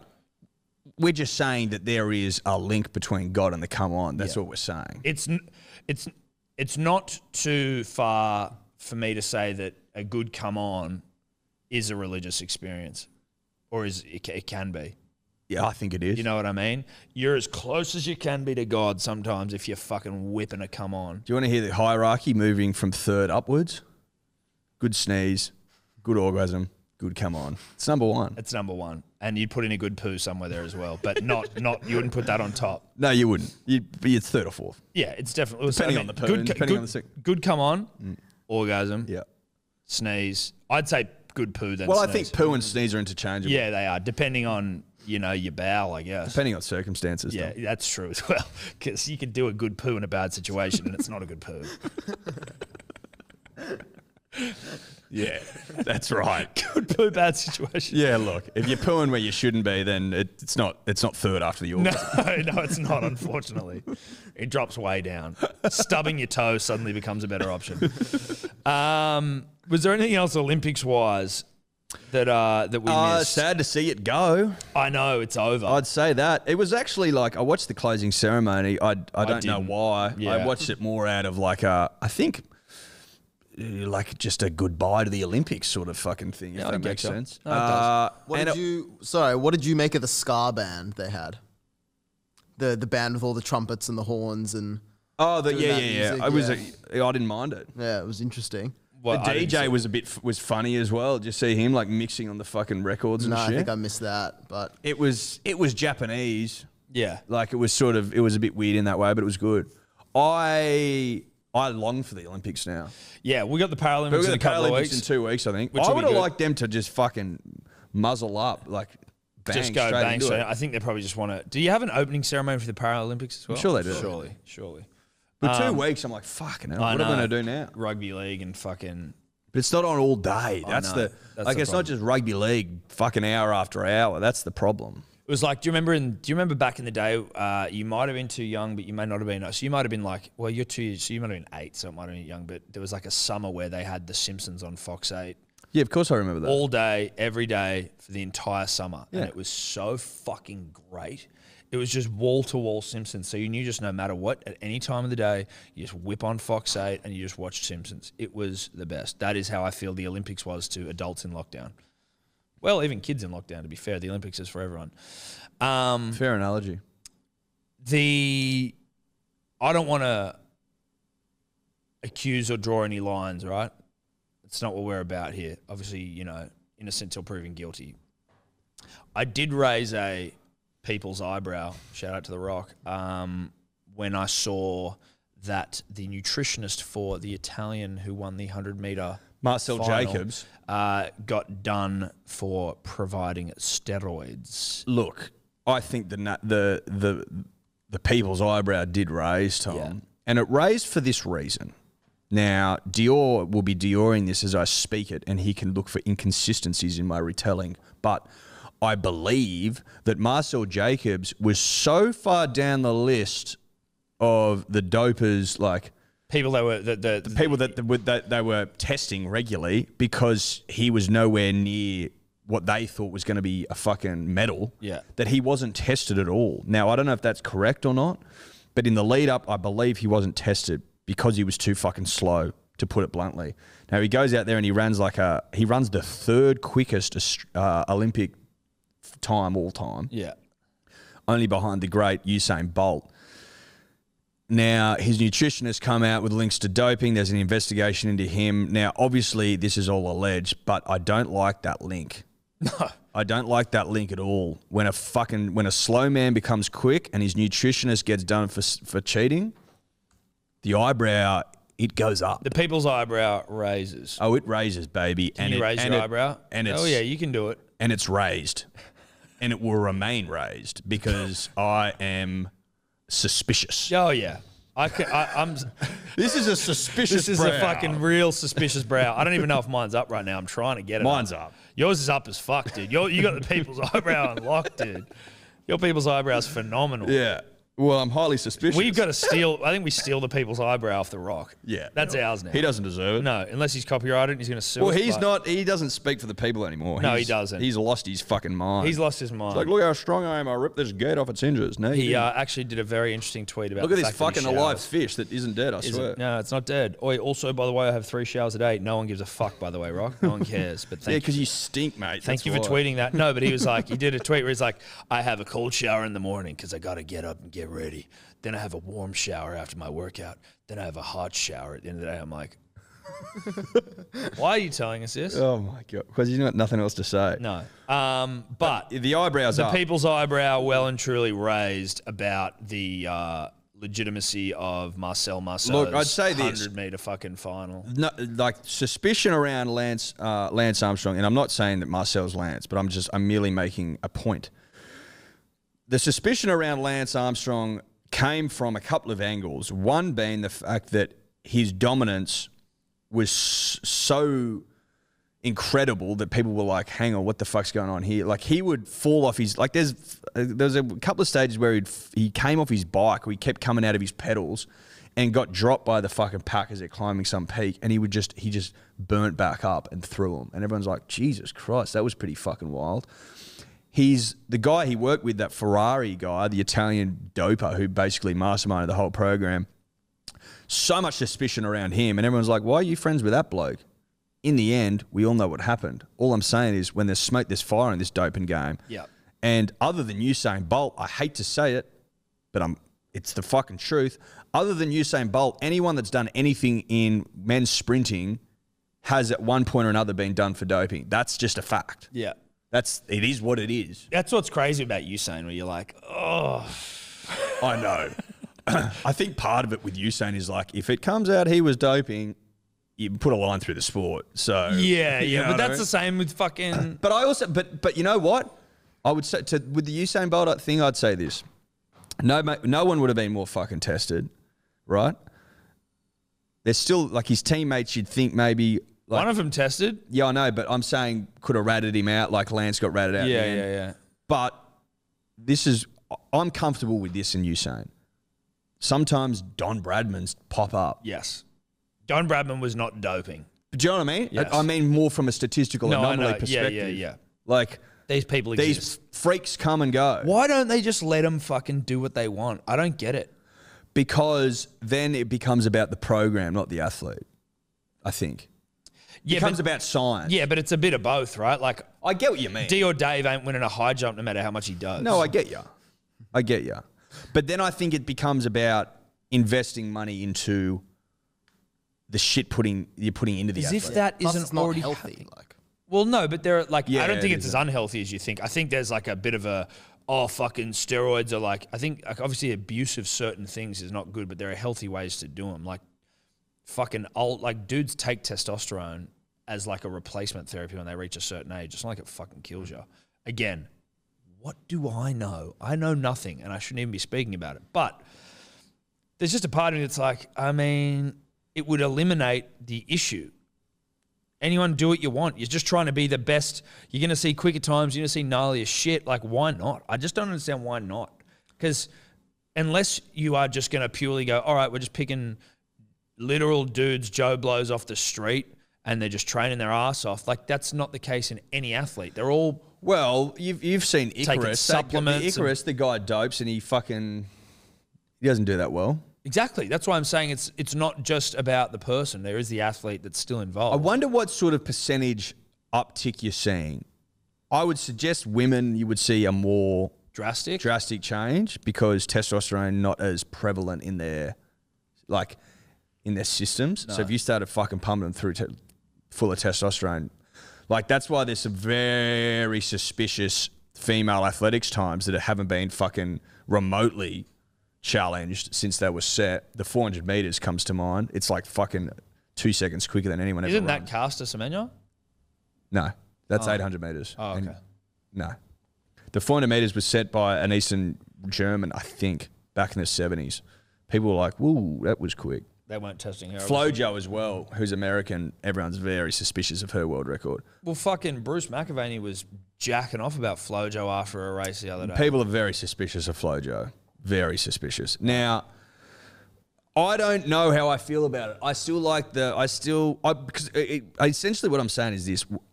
If someone could explain to me the difference between steroids and shit that's legal that they take already. Yeah. And why there's a drastic gap between them. Or is it just that you've drawn the line here and anything over this side's illegal? But then there's also shit like EPO, which isn't steroids, right? But that's like where you... That's oxygenating the blood for aerobic capacity sort of shit, well, is it? It's just the blood becomes more oxygenated and you can perform at your peak for longer. Yeah, like so they do it in the tour. They take blood out, oxygenate it, and then put it back in. Is that it? I think so. They take it out in training when it's max oxygenated and they put it back into you midway through a tour. Okay, gotcha. But they've got blood passports now whereby they'll take tests every day, and even if they can't test for drugs specifically, they look at it and go, okay, why on stage fucking 14 did your blood become more oxygenated? That shouldn't. Interesting. Done. See you later. It says here, so the reasons for that doping are banned, mainly for the health risks of performance-enhancing drugs, the equal opportunity for athletes, and the exemplary effect of a drug-free sport for the public. It's anti-doping authorities state that using performance-enhancing drugs goes against the spirit of sport. Yeah, but I mean, I get it. But many things are performance-enhancing, right? Like fucking, the energy you're taking or the the supplements you're taking and shit. Like surely they're performance-enhancing. But I mean, to me, it just seems like it's a little bit too much then you're going, God. but you're trying to draw you're saying in sort of like eating the right foods is performance enhancing. Like I reckon that's a bit of a long where way. they seem to draw the line is like where you draw the line? Where they try to draw the line is like altering the chemical composition of your body and shit like that.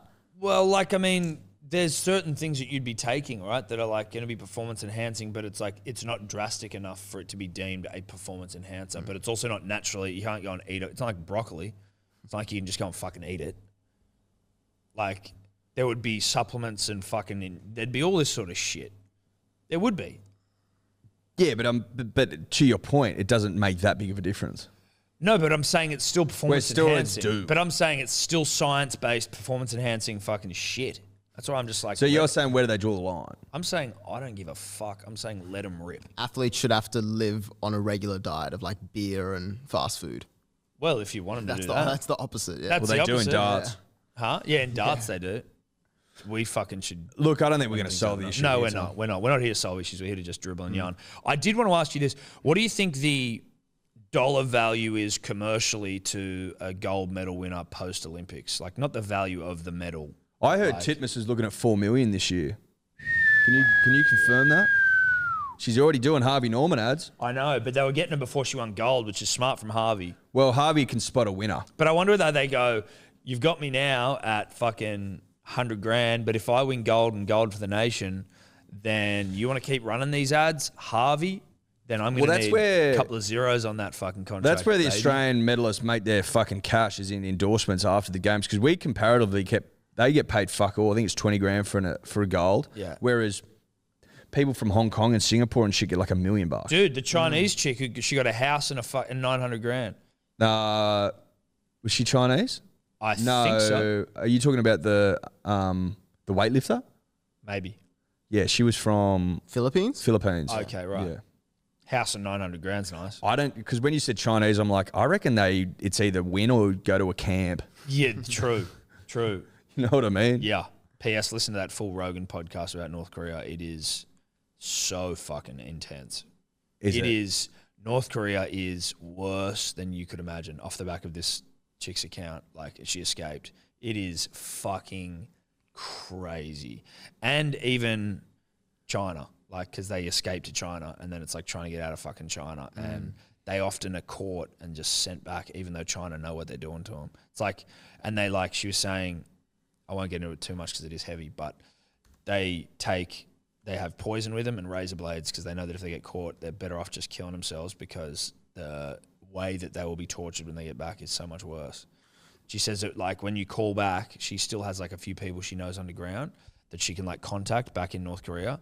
And she's like, people will sometimes call her and pretend to be North Korean to try and like get her to talk or some shit like that. And she's like, you can hear the oppression in a North Korean's voice. It's different. So I can hear these like North Koreans who are now like Chinese, but they've got, you know, North Korean accents and they're trying to like fucking hoodwink you, wool pull you. She's like, nah, I can hear the oppression in a North Korean's voice. When you hear them back, it's like, it's a fear they don't even realize. Like, oh my God. Dude, I'm going to have to listen to this. Dude, it's a crazy, crazy yarn. Like, it's fucking, it's mind-blowing that exists in the world. That it exists in the world today. Like, this level of fucking human. That's kind of why, again, listened to it before I went to bed last night because I'm a fucking idiot. But you need to start making smarter decisions. Whatever. I was fucking, you know. But the thing is that's crazy about it is, like, you think about just, like, you as a human or humans in general, and, like, you see a human being treated badly or, like, and you just think that there's no way that you would ever turn a blind eye or a bit like that you'd ever condone or any. It's like, it's so far from your psyche to think about mistreating people in such a gross way. But just that, like, humanity are actually doing it currently in the world today. People in power doing it to other people in the world today. It's just like, it is crazy. And no one's doing shit about it either. Like the UN and all, like. Well, they've got nukes. Well, I know, but. And everyone's just like, fucking. Dude, they've got no, like, fertilizer in North Korea. So they are all made to store their shit. And each family has to provide at least a ton of human shit a year to be used in the farms. Yeah. Jesus. Wow. Yeah. Like, they are so impoverished. And then everything that goes into the farming and all that sort of stuff, they get none of it. It goes to the elites and then the people who are, like, just one rung below the elites who run the farms. And then they get nothing. There's fucking cannibalization over there. Fucking people just go missing. It is crazy and a very interesting, unnerving, unsettling listen. I saw this photo. I just sent it into the WhatsApp group, but it's the map of how you actually have to defect from North Korea to get to China. And these things, they're like right next to each other, but you have to go like around the whole other side of the country and come from, and even like go into Mongolia just to get from North Korea to China. Yeah, so they had to walk through, they had to go through Mongolia. Yeah. And then also the chick was saying, like, her and her mum escaped, and they were like, they couldn't even tell the dad because they were like, if you tell him, and if it turns out that he knew they were escaping, the way they do it is they basically wipe out like eight generations are punished for the transgression of one person. 8? Yeah. So it doesn't necessarily mean like, it wasn't like we've got to kill 8. It's about 8 generations are punished, but they end up killing them all. But so it's like, for one person who fucked up, she was saying there were like 35,000 people who were killed because of these tangential links. I don't know if that's a word, but like, removed, cousins, fucking married into the family, like all these things who were related to just like, they didn't even realize they were fucking connected. Wiped out because of one person's sort of fuck up. Crazy. Dude, it's crazy. It's fucking mental. Anyway. That's North Korea for you, everyone. Is there anything else Olympics-wise? Did we work out? Oh, well, was there anything we were waiting for there, D, that you were researching? I was just going to say, according to Marcel Jacobs, he severed ties with his trainer as soon as he heard that the doping was going on, which I believe was maybe in March or something like that. But then after he won the race, his coach made all these posts on Instagram saying how it was basically all his doing. The nutrition coach? Yeah, so the nutrition coach, Giacomo Spazzini, he came out on social media and in the Italian media saying... basically taking credit for the win. He goes, when they first met, Jacobs didn't eat properly and allowed himself too many cheats. And then he says, we taught him the power and the discipline that gave him the results. And I'm proud to be part of this transformation with my company. Sure. I'd say that, there might be more to come. But again, if he wasn't tested. Well, it says he's been tested 20 times in the last calendar year, including 5 times in Tokyo. But he wasn't. So they've obviously got different tiers of how often they test people. Yeah. And they had a group of, I think, 11 sprinters for the 100 meters who were going to be like the favorites. And he wasn't in that top 11. He was in the second tier. So he didn't get tested as often. As often. As the other ones, yeah. That clears that up. Yeah. Interesting. All right. Watch this space. Good DYORing, D. Nice, buddy. Cheers. Should we dribble? All right, let's dribble. I'm fucking sick of these Americans beating us on all these fucking sports. I got an idea. How about we get 5-match test series against the US, and we get Paddy Cummins, Mitchell Stark, Hazelwood, Smithy, just to beat the living fucking piss out of America. Can we get that sorted? Let us know your thoughts. Let's go, boys. Dribble out. I think this dribble is obviously off the back of the Yanks beating the Boomers in the basketball.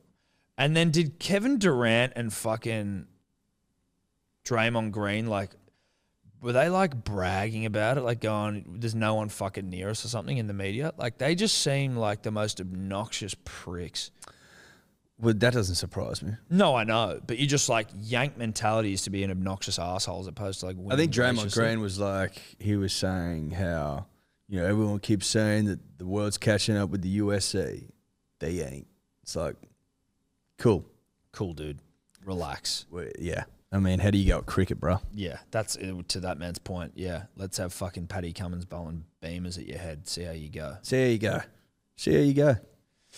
Look, but to be honest, I think the Yanks probably get off more on a mauling like that, whereas as a nation, I think Australians want good, hard, honest test cricket, and I'd prefer to watch that than fucking... Yeah, look, I mean, I don't get a whole lot out of beating the piss out of someone unless it's state of origin. Yeah, or Manly. But on the international stage, I want a good, honest, hard, true contest. Especially in a game of cricket where it's over fucking quick if you don't get good on it. But also, I mean, will I say no to a 5-0 whitewash in the Ashes this year?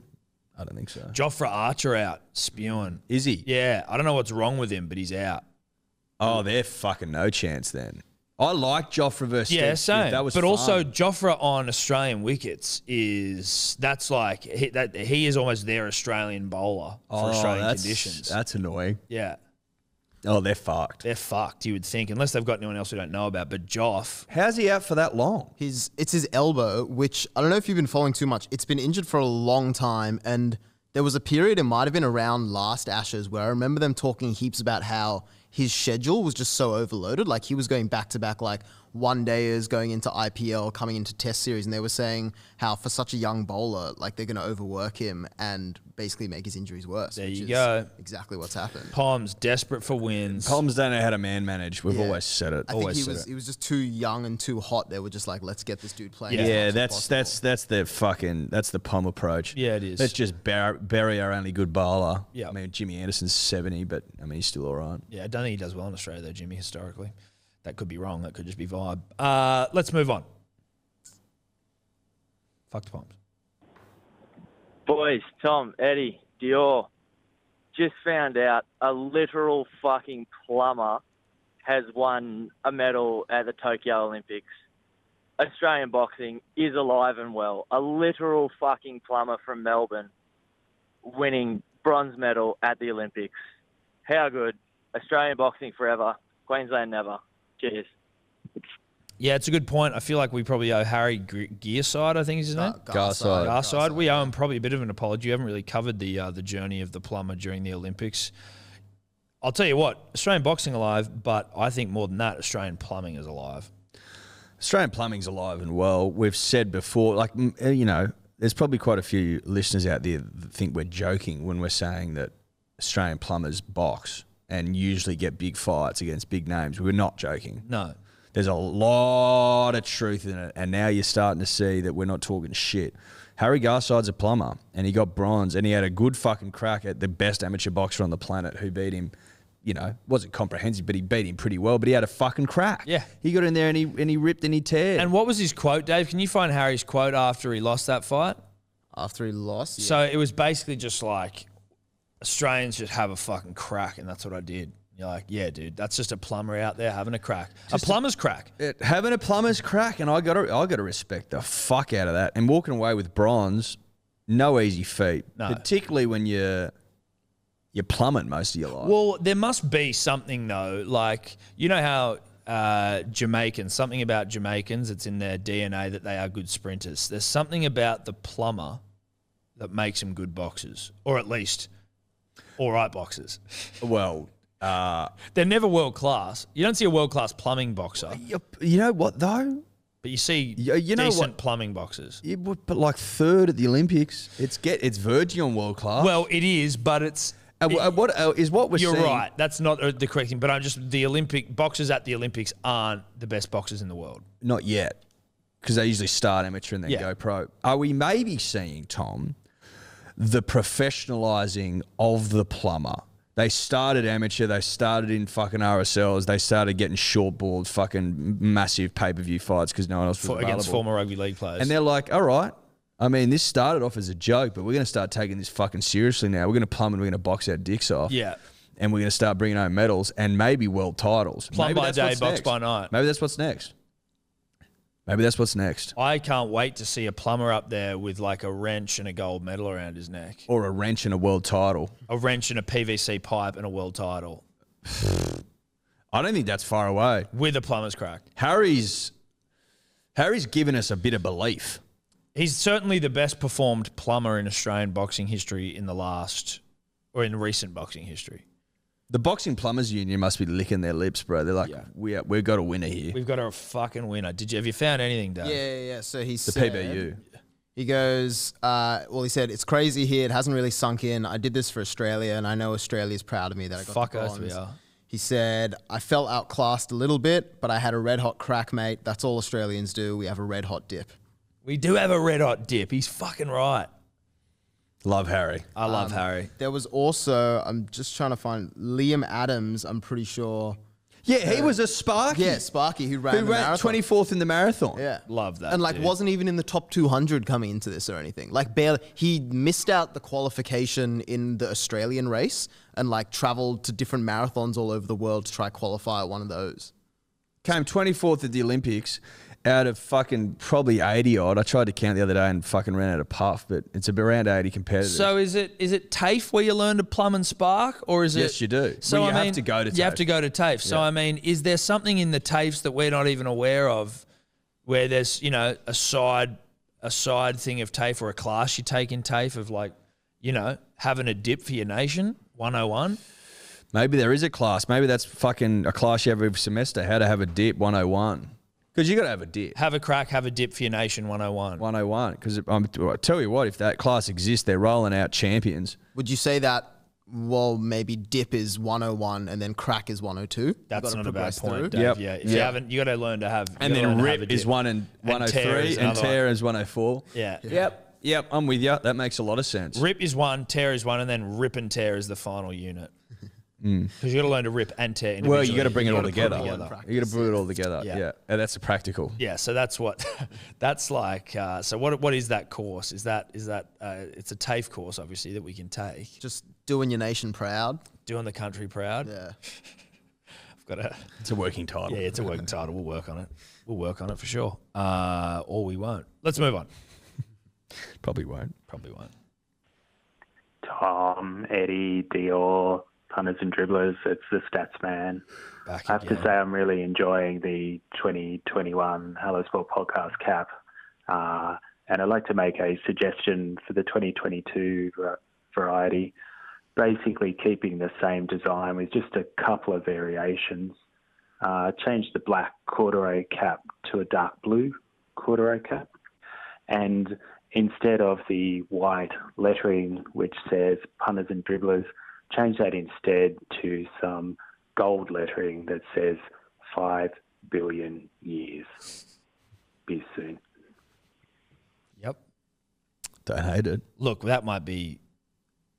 That's not going to be 2022 membership. No, but it might be But one it could for be a our- spin-off. It could be one for our Parramatta fans.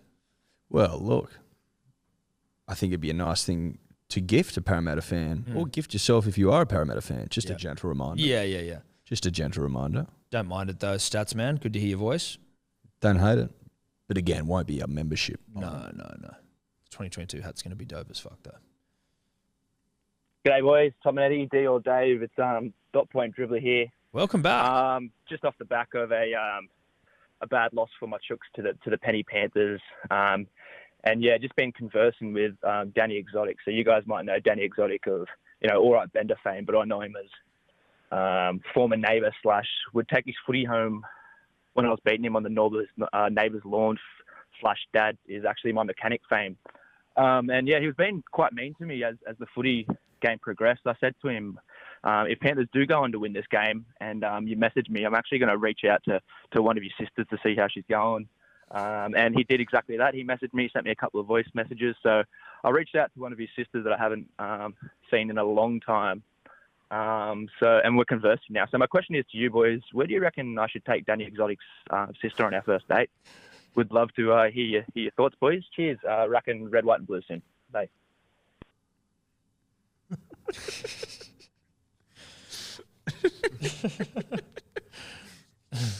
Oh, God. Where's she want to go? I don't know. Maybe ask her. Maybe ask her and see where she wants Look, to go. I'd take her somewhere really nice. Maybe some nice Italian Yeah, food. well, I mean, it's kind of difficult in lockdown, though. That would be my concern. Of course. So you're probably going to have to go somewhere where you can, like a park is sort of as cool as you can do it. Maybe you can only go, if you're a riff fella, you can only go 10Ks. So maybe it's a Three Sisters vibe in the Blue Mountains, somewhere with a view, a lookout. That would you be know what I further mean? than 10Ks. That'd be, well, there you go. So you're fucked either way. You can't even go to the Three Sisters. No. Now you're in trouble. What about the Nepean? Is there something nice there? Is there a river you can look at? Might be a nice, look, maybe The a banks nice, of the Nepean? maybe a nice river date. I don't know. Get some takeaway Thai, nip down to the river. I mean, I don't know about takeaway Thai on the river. I'm trying to, what do you think then? I don't know. Maybe Takeaway like Chico rolls? a cheese board on the banks of the Nepean. Maybe how fast the Nepean run? Could you get a canoe out there and just sort of float? I'm sure you could. Well, I mean, Maybe not a canoe, even get something a bit bigger and sturdier. You don't want to be capsized in the Nepean, Eddie. Always said that. Well, you can get the little safety things off the side of them so they don't tip. You seen those? Oh, Really yeah, lame like stuff. the bumper bars for canoes. They're like training wheels on a bike, Yeah, but yeah, for but canoes, for so they canoes. don't flip for people that don't know how to row. Don't know how them. to do. But yeah, you'd want a sort of a boat with like some space for a cheese board, though. A bottle of wine. But again, ask her because she may not want to go with you now that she knows that you've called the podcast. So shout out to Danny Exotic's sister. I hope you're well. Look, the dot point dribbler seems like a good guy from what we know, though. Look, if he's as good a bloke in person as he is at dot pointing, then I think you're onto a winner. Yeah. I'd say that. To Danny, who's gone quiet and has done 0 Matty Nabes for us this year. Well, he doesn't do much work. He can't do much work in lockdown, right? He usually has all the boys over. He rips and he tears. Yeah, but he doesn't do any more Matty Nabes vids. You know He what I mean? doesn't. So once they get the baggy green, dude, they just fucking put the feet up. Look, maybe we need to get a couple of years of effort out of them before we start handing them out. We're just giving them out. We're too generous. They always go quiet when they get a green. They just fucking disappear. Job done. Oh, yeah, cool. I've achieved my dreams. Feet up. I get it. I get it once you've achieved everything that you've ever wanted to achieve in life, but like fucking lift. You won't get selected in the 11 at the end of the year. Look, Tom and I have achieved everything there is to achieve in this game, and we continue to turn up and rip and tear week after week. Day Set after more day. goals, rip and tear more. Have we turned this into about us? Maybe, but it was needed. It was needed. Let's move on. Hello, Tom, Eddie, Dior, Dave, punters, and the dribblers. This one's for you, Dior. And they call Victoria, where all true legends dwell. I can't hear Where it. the champion rugby, and we sing a bit as well. That's cutting out. That's cutting out, We're dude. a pack of bastards, and we show a bit of It's form. stuck. I can't turn it off. No one can defeat us. We're the mighty Melbourne Storm. Sounds like Dave's just called up And Melbourne he's pretending wins like it's someone else. soon. Like, Oi, Dior, Manly it's never. fucking... Go the boys. That was the worst song I've ever heard. Yeah, that was shit. Who wrote that? Did you call that up? Did you call up, Dave? That was not me, I assure you. Whoever wrote that song is tone deaf. Yeah. And whoever sung it, not far behind. No, well, equally tone deaf or maybe more. Potentially more. But I get a vibe that was Dave singing that. But, gotta take your licks. Gotta take your licks. Got to take your licks. Sorry, boys. Just the brisket smoke on Dribbler ringing back. I've calmed down a bit after that game, but I just saw Dave's Instagram story and it got me really fucking pissed off. And I had this urge. Can you still ask someone to run at you? If it's so, Dave, fucking run at me, bruh. Because I don't reckon you've played a game of footy in your life and I'd fucking crush you. What do you reckon, boys. D? Sorry for this rant, but I'm just fucking pissed off. Adam G's a dog. It's a tempting offer. Unfortunately, due to COVID and COVID alone, I can't really take it up at the moment. Okay, that's all right. I mean, But I've he heard should count himself lucky for COVID. Because, Oh, yeah, right. You never know. I'll give you the fucking hot tip. A Manly fan that smokes his own brisket is not a man you want to run at. Oh, dude, no way. Always said that. As well. Always said that. That's a deadly combination. Smokes his own, like a man. If you smoke your own brisket, you're a man. You're right? a man. And if you're a manly man that's smoking brisket, you're a handful. Putting shots on. Yeah, you get fucking oath, mate. You've taken a couple of souls before. We all know Yeah, it. Dior, you got no And Dior, chance, I'm bro. telling you right now, I'm looking at him. He's in no state to have his soul taken. No, You know? crushed. How'd you go with fucking all your ribs broken, you reckon, Dior? It would be pretty hard to smoke a bong, I'll tell you that much. Let's move on. Woo! Tom, Eddie, Dickhead, Dior, Dave. The Boomers. Bronze medal. First time ever. Paddy Mills is the man. Just wanted to get your thoughts. Is he the greatest Australian Olympian ever and also the nicest bloke on the earth? Also, just wanted to say that I am more confident as well about Manly winning the premiership. Melbourne definitely did not win. Manly lost. Cheers. Be you soon.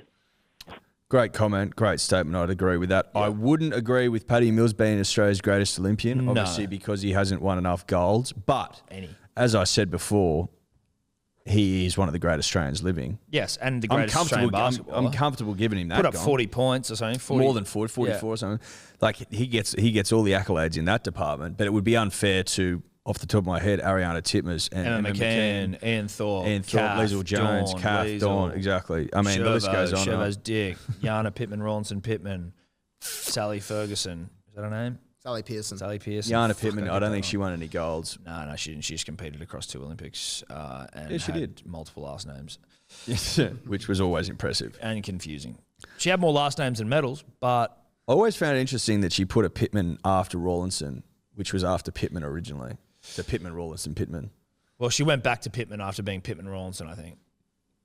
So that's why it's Pittman Rawlinson Pittman. I think she went Yana Pittman, Yana Rawlinson, Yana Pittman. She's now a doctor, by the way. So shout out to She's Pittman, an impressive Rawlinson, woman. Pittman. Yeah, she is. And she's also an ex-world. She was a world champion. Yeah, in hurdles. 400 meter hurdles. Fuck that. Not what she did, just the hurdles. 400 meters already hard. Putting hurdles in there. Can you please Google, Dave, how high is male hurdles? Because they're fucking high. They're really high. Don't they get higher as the race go on? No, that's ridiculous. You got a high jump the Kinda last makes one. sense. Is this about to say? They're fucking high. I reckon they're half a meter higher than the women's. That's sexist. No, I'm just saying they are. I'm just saying it's sexist that they are. Hurdles are between 68 and 107 centimeters in height. So you'd assume for the men's it'd be the higher end of that. So just over a meter. So 68 to 107 is the difference. But is that so women's 68, men's 107? Yeah. And I assume like the more professional you are, the higher it gets as well. Do you Like, have, what about if you were to Google Olympic hurdles height? Man. I'm about to come over there and fucking stomp your Melbourne ass, Dave. You're coming here with fucking 1.067 meters, which There is you go. pretty much 107, which is what I just And said. what are the women's? But you said 68 to 107. You didn't say men this, women this. You said hurdles are between 68 and 107 centimeters. And I'm like, okay, well, that doesn't fucking help. But now we have. Yes, well, men is that. Women... Like women, it's giving that 68 to 107. That's the only thing I can find for that. Height of 83.8 centimeters. 83. There you go. 83 is still high, but it's not as high. 25 centimeters? 107 is, wow, I mean, I don't know. I'm trying to work out whether 100, like how high would that table be? A meter? Nah. Which, that table? Like the table, no, the table you're at. No, not this one. Yeah. Would that be a meter? Nah, I don't reckon. Oh. I'm trying to measure it against me, but I don't know where a meter is. Yeah, I don't know. I reckon that could be a meter. I reckon it's not even. I reckon a meter could be a bit more. Meter's higher than that, bro. I'm telling you right now. At school, we didn't do Olympic size hurdles. I'd hope not. But they're fucking high. Yeah. I don't have the like leg flexibility to get over much, let alone an Olympic They're size high. hurdle. They're way higher than that. Sweet. All right. Impressive. Very impressive. Shout out to Yana Pittman, Rollins and Pittman. Let's move on. Take your fucking licks, boys. Fuck Manly. Manly never. Melbourne always.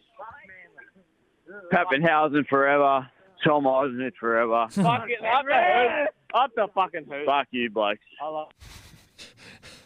We'll take that as a lick. Yeah, we'll take that as a lick. Up the hooth. I heard there in the background. That was nice. Fuck the. G'day, boys. It's the Australian Dolphins dribbler. I am long-time dribbler, first-time caller, firmly of the identity crisis fame, South Australian, living in South Australia. I'm an idiot, and I said that. But also go for a Victorian football side and then listen to you boys dribble about Manly. So don't really know where I'm going with this. Anyway, other than the fact that I'm a fucking mess and it's late. But want to know if there is anyone that has been more robbed of a corpy/sponsorship deal after Olympics than Kaylee McEwen, as she was in an article this morning in The Australian. It was not mentioned. It was, Arnie and it was Emma McKeon and the rest of them about, and Peter Bowl about getting, sponsorships. And I just thought, you know what? The girl from kombucha needs a deal. I don't really care. She could be selling kombucha. There's synergy there. That's perfect. Anyway, keeping under the 90s. So fuck, I've gone over. Fuck. Anyway, see you boys. Do you reckon kombucha is just like dip spit? Like that fucking tobacco, chewy tobacco. Is that what kombucha is to kombucha? Yeah, that's what kombucha is. Oh. Is chewing tobacco. Yeah, chewy tobacco spit. Yeah, that's their version of kombucha. I'm with you. Those two words are very hard to say. They are very hard to say. I think so. Kaylee McEwen not getting... Well, I mean, but I'm sure she'll have a fucking sponsorship when she gets back, right? I'm sure she will. But, I can also see how the people that they named are probably bigger. Peter Bowl. Even though Peter Bowl didn't get gold, he captivated the nation more, funnily enough, rightly or wrongly. Well, and I think maybe that she also was maybe victim to a serious medal haul in the pool, just like across the board. Like she's got, like if you're looking for swimmers, you're paying fucking Titmus and McKeon the most.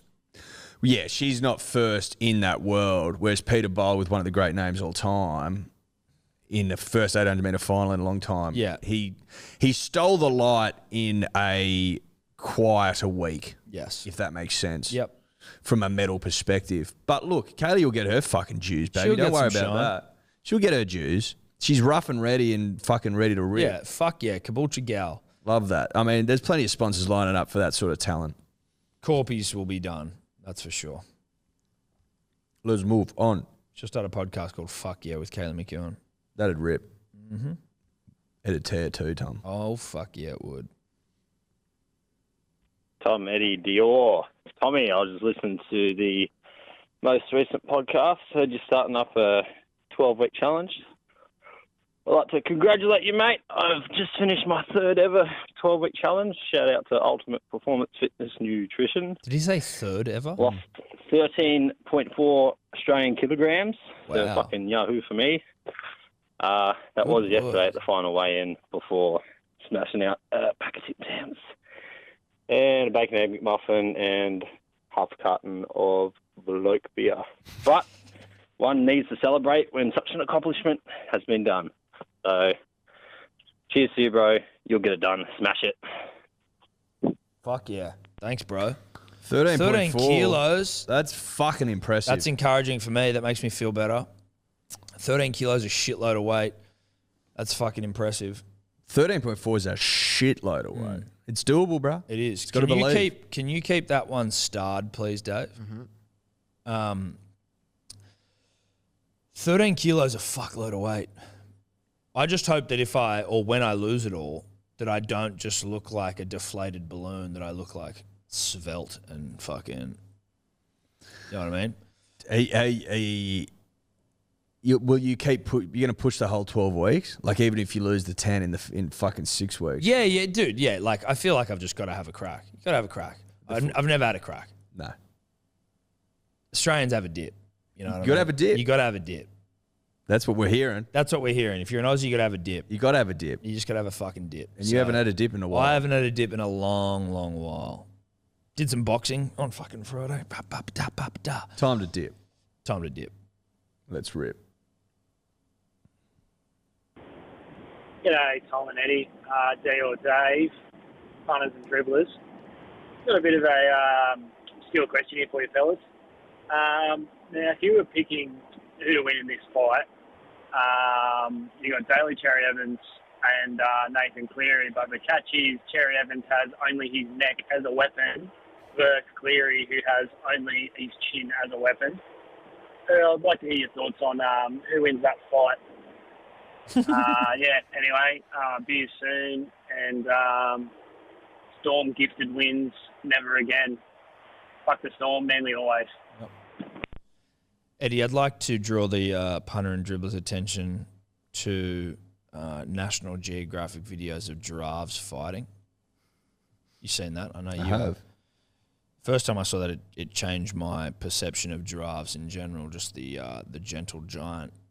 Not so gentle. Of the savannah, I think. Mm. Sure, Cleary's got a chin on him, which he does, low to the ground, much like a truck that can like pick shit up. But if you've seen a giraffe fight, they stand next to each other and they swing their fucking necks down and just smash each other.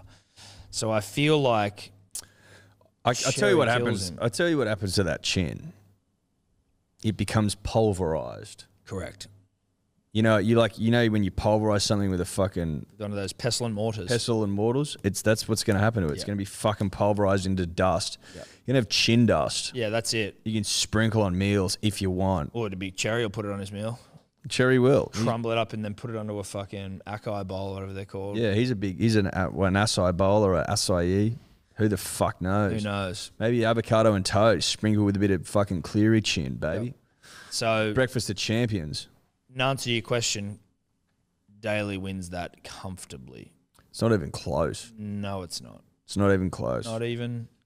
Stupid question. Dumb question. Embarrassing question. Let's move on.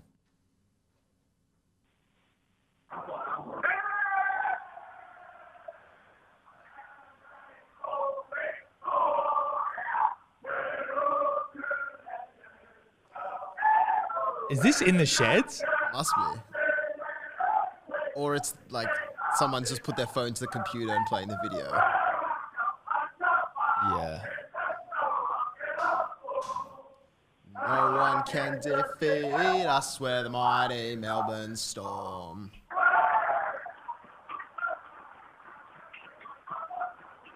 God, Dave, what are the words? A lot more points, but they rang the full-time bell. We're after a bunch of bastards and we show a bit of form.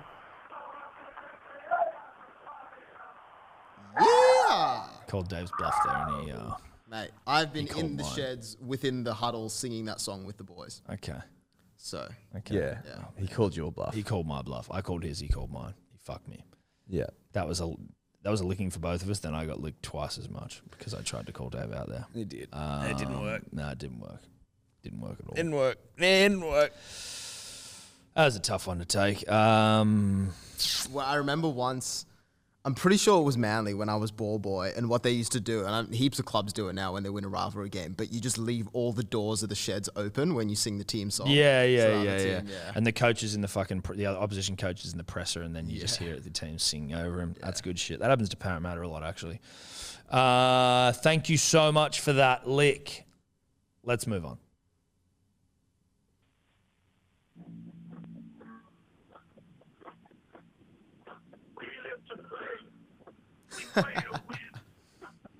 So this is not the winning team song, but this is like the theme song of Melbourne Storm that they play at the ground after we win games, which is awful. But I'm not changing it. No, it's all right. Listen to it.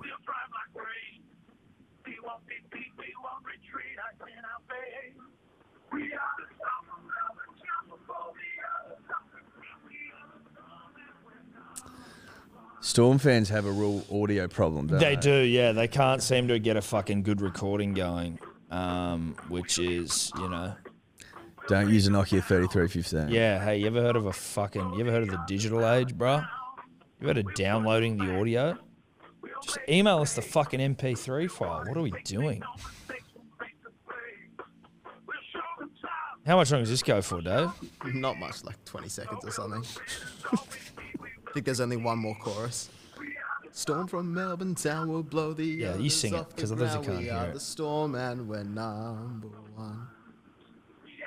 Keep going, Dave. We can't hear what they're Blow saying. the others off the ground. We are the storm and we're number one. It's true. The song speaks true. Fuck me, dude. Okay, Dave, you fuck. If Melbourne Manly in the grand final, we're doing a live stream for it, Dave, and you're with us, and you have to sign a waiver beforehand that anything that happens to you on that live stream is fine. We'll pay you danger pay. It's like when you go like bungee jumping or skydiving. Yeah, you have to sign a waiver. Yeah, or if you're going like diving for abalone off the fucking South Australian coast where just great whites are just ripping. We're great whites. So, yeah. All right, last one, but it's 3 dribbles, and I haven't listened to any yet because it came through at 1 a.m. this morning. It's all right. We'll give it a go. Yeah. Tom, Eddie, DYOR. This is Dubbo Sims Dribbler here. You already took Matt Burton and Isaiah Yeo from us. Why can't we win without Nathan Cleary? To his news soon. Okay, let's just go through them. G'day, Tom, Eddie, DYOR. This is the Gilbert Dribbler here. Yeah, I can't really support the Sunwolves anymore because I've been booted from Super Rugby. But I've been following the Gold Coast Titans, and we won tonight, so we'll be lucky to get 10th. And it was just after that the mighty Titans won that my vape ran out. So I just like to think that the life spirit from my vape went to the Titans. So, Titans 10th place soon. 4x golds always. To his new never. Cheers, boys. Sweet. That actually reminded me because he's the Gilbert Super Rugby dribbler. We just didn't even mention that Wallabies lost the Bledisloe, but that was probably all that needed to be said. We didn't mention that they lost the Bledisloe. I will say this about the Wallabies losing the Bledisloe. Is it Naya Zarani who's the 10? Lolasia, who missed like fucking the kicks that would have had us in front, right? I didn't watch the game. No, I didn't watch it. But he missed like 2 or 3 penalties.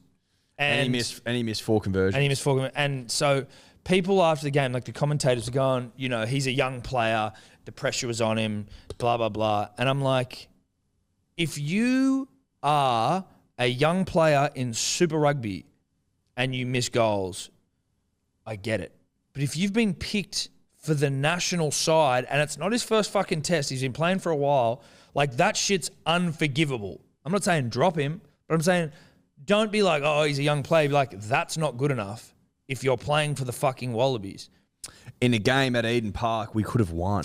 Like realistically, those I feel like the scoreline gives the wrong indication because New Zealand beat the fuck out of us. I didn't watch the whole thing because there was other things. Yeah, but no. All I'm saying is, if he kicks penalties, he kicks the conversions, we win. Then we simple. win. It's just simple math. Exactly. But it seems always the way with those games, like with the Super Rugby, the Bledisloes, where like we'll just get blown out, then we come back, score some tries, but we never actually come. We're never really going to come back and win it. But to miss conversions and penalties that weren't fucking hard, he missed some really easy ones. It's like, that's not good enough, bro. You're the best 10 and best kicker in the country, apparently.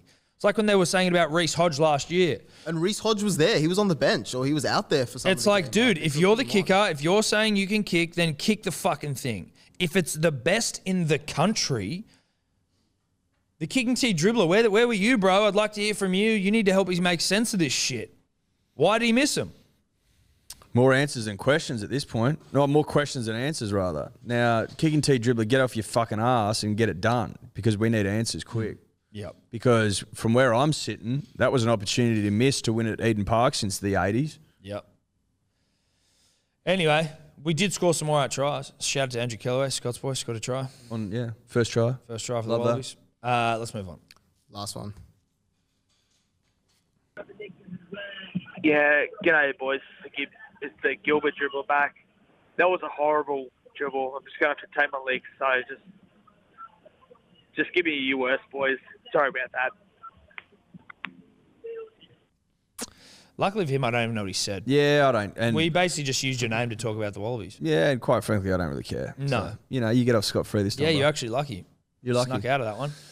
Not a bad potty, Tom. Oh, look, I'm happy with it, Eddie. I'm happy with it. Yeah, I'm pretty happy with that episode. I think we did well. I think we all did well. I think we all pulled together as a team. I think we did. It was teamwork. Yep. Dave came in. Dave licked us. Dave licked us good today. But to your credit, you guys are very gracious and very tolerant sitting there amongst Storm memorabilia that is no doubt eating away at your soul. Yeah, you got to take the licks. but this looks like a Parramatta scarf. I've been thinking that's that not the the whole first time. time someone said that to me. That looks like a Parramatta scarf. That's a bad omen for you, dude. That's probably the oldest bit of Storm merch I have. Bad omen. That's a bad omen, dude. I feel okay sitting amongst this Storm memorabilia because I know we'll win the comp. Yeah. So I'm like, whatever. So I'm okay. The Storm tissues, though, is a real nice touch. That's as dribbly as he gets. Have you read this Cameron Smith, The Storm Within book? No, I haven't. That was over here. That is in I'm the surprised studio. you haven't. Well, considering you own Storm Because he's tissues. a Storm fan, but I don't see Dave as a sports autobiography reader. Dave's more like a, what's the... Antifa. fucking- Yeah. The Communist Manifesto. Thank you. Of which there is Fucking actually a hell. copy right next to my bed. There you go. Of course there is. But yeah, don't really have the patience for reading. Of course there is a copy of the Communist Manifesto next to you. I haven't picked it up in a while, but I saw it the other day and I'm like, that's pretty funny. That That's is just been so sitting there. funny that that's sitting there. Communist. Oh, that's good shit. Sick. All right. That's us, I think. Goodbye. Bye-bye. Could you two just not talk anymore?